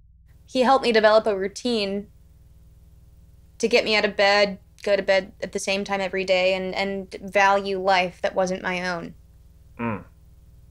So, I wish I had gotten a pet sooner. What was the second one? It was I like, I wish, I wonder. Yeah, I guess I just get distracted every time I think of Charlie. That's my answer. I get it. Yeah, man. Well, since I do a lot of artists, this would be like the plug part, but you don't really have nothing to plug, right? Oh, yeah. I'll plug something. Do whatever you want. Be kind to each other and learn something new today. You're doing the next question, the last words. That's my plug. My plug is be a better fucking person so I don't have to deal with your bullshit. There you go. What benefits you benefits me. Exactly. Be the change you want to see in the world. Do you have any last words, or was that it too? No, I guess my last words would be, thank you so much for coming over, Abe, and for sharing the space with me and interviewing me and letting me talk to, I have no idea who's fucking listening. At this point, it's just the camera. Shout out to Josh. Josh hears a lot of these. Oh, thanks, Josh. Josh, you're fucking amazing. Josh, if it wasn't for you, we wouldn't be here today. You know what? Boys. This one's for Josh. Forum boys, stand up. You know, like, he might not see it though, but he hears them, so he won't see the shake. He won't. We shook hands for you, Josh. Hopefully, but yeah, he normally hears these, so I think he'll hear it. Thanks, Abe. I really had a wonderful time. Yeah, man, you're like super awesome. You're you know, I'm a huge fanboy of you. I can do a whole little 10-minute thing right now that I won't do about you. But that's why it like pains me, like when you tell me those things at the end, which I feel like we'll probably keep talking about like when I hit unrecord right now.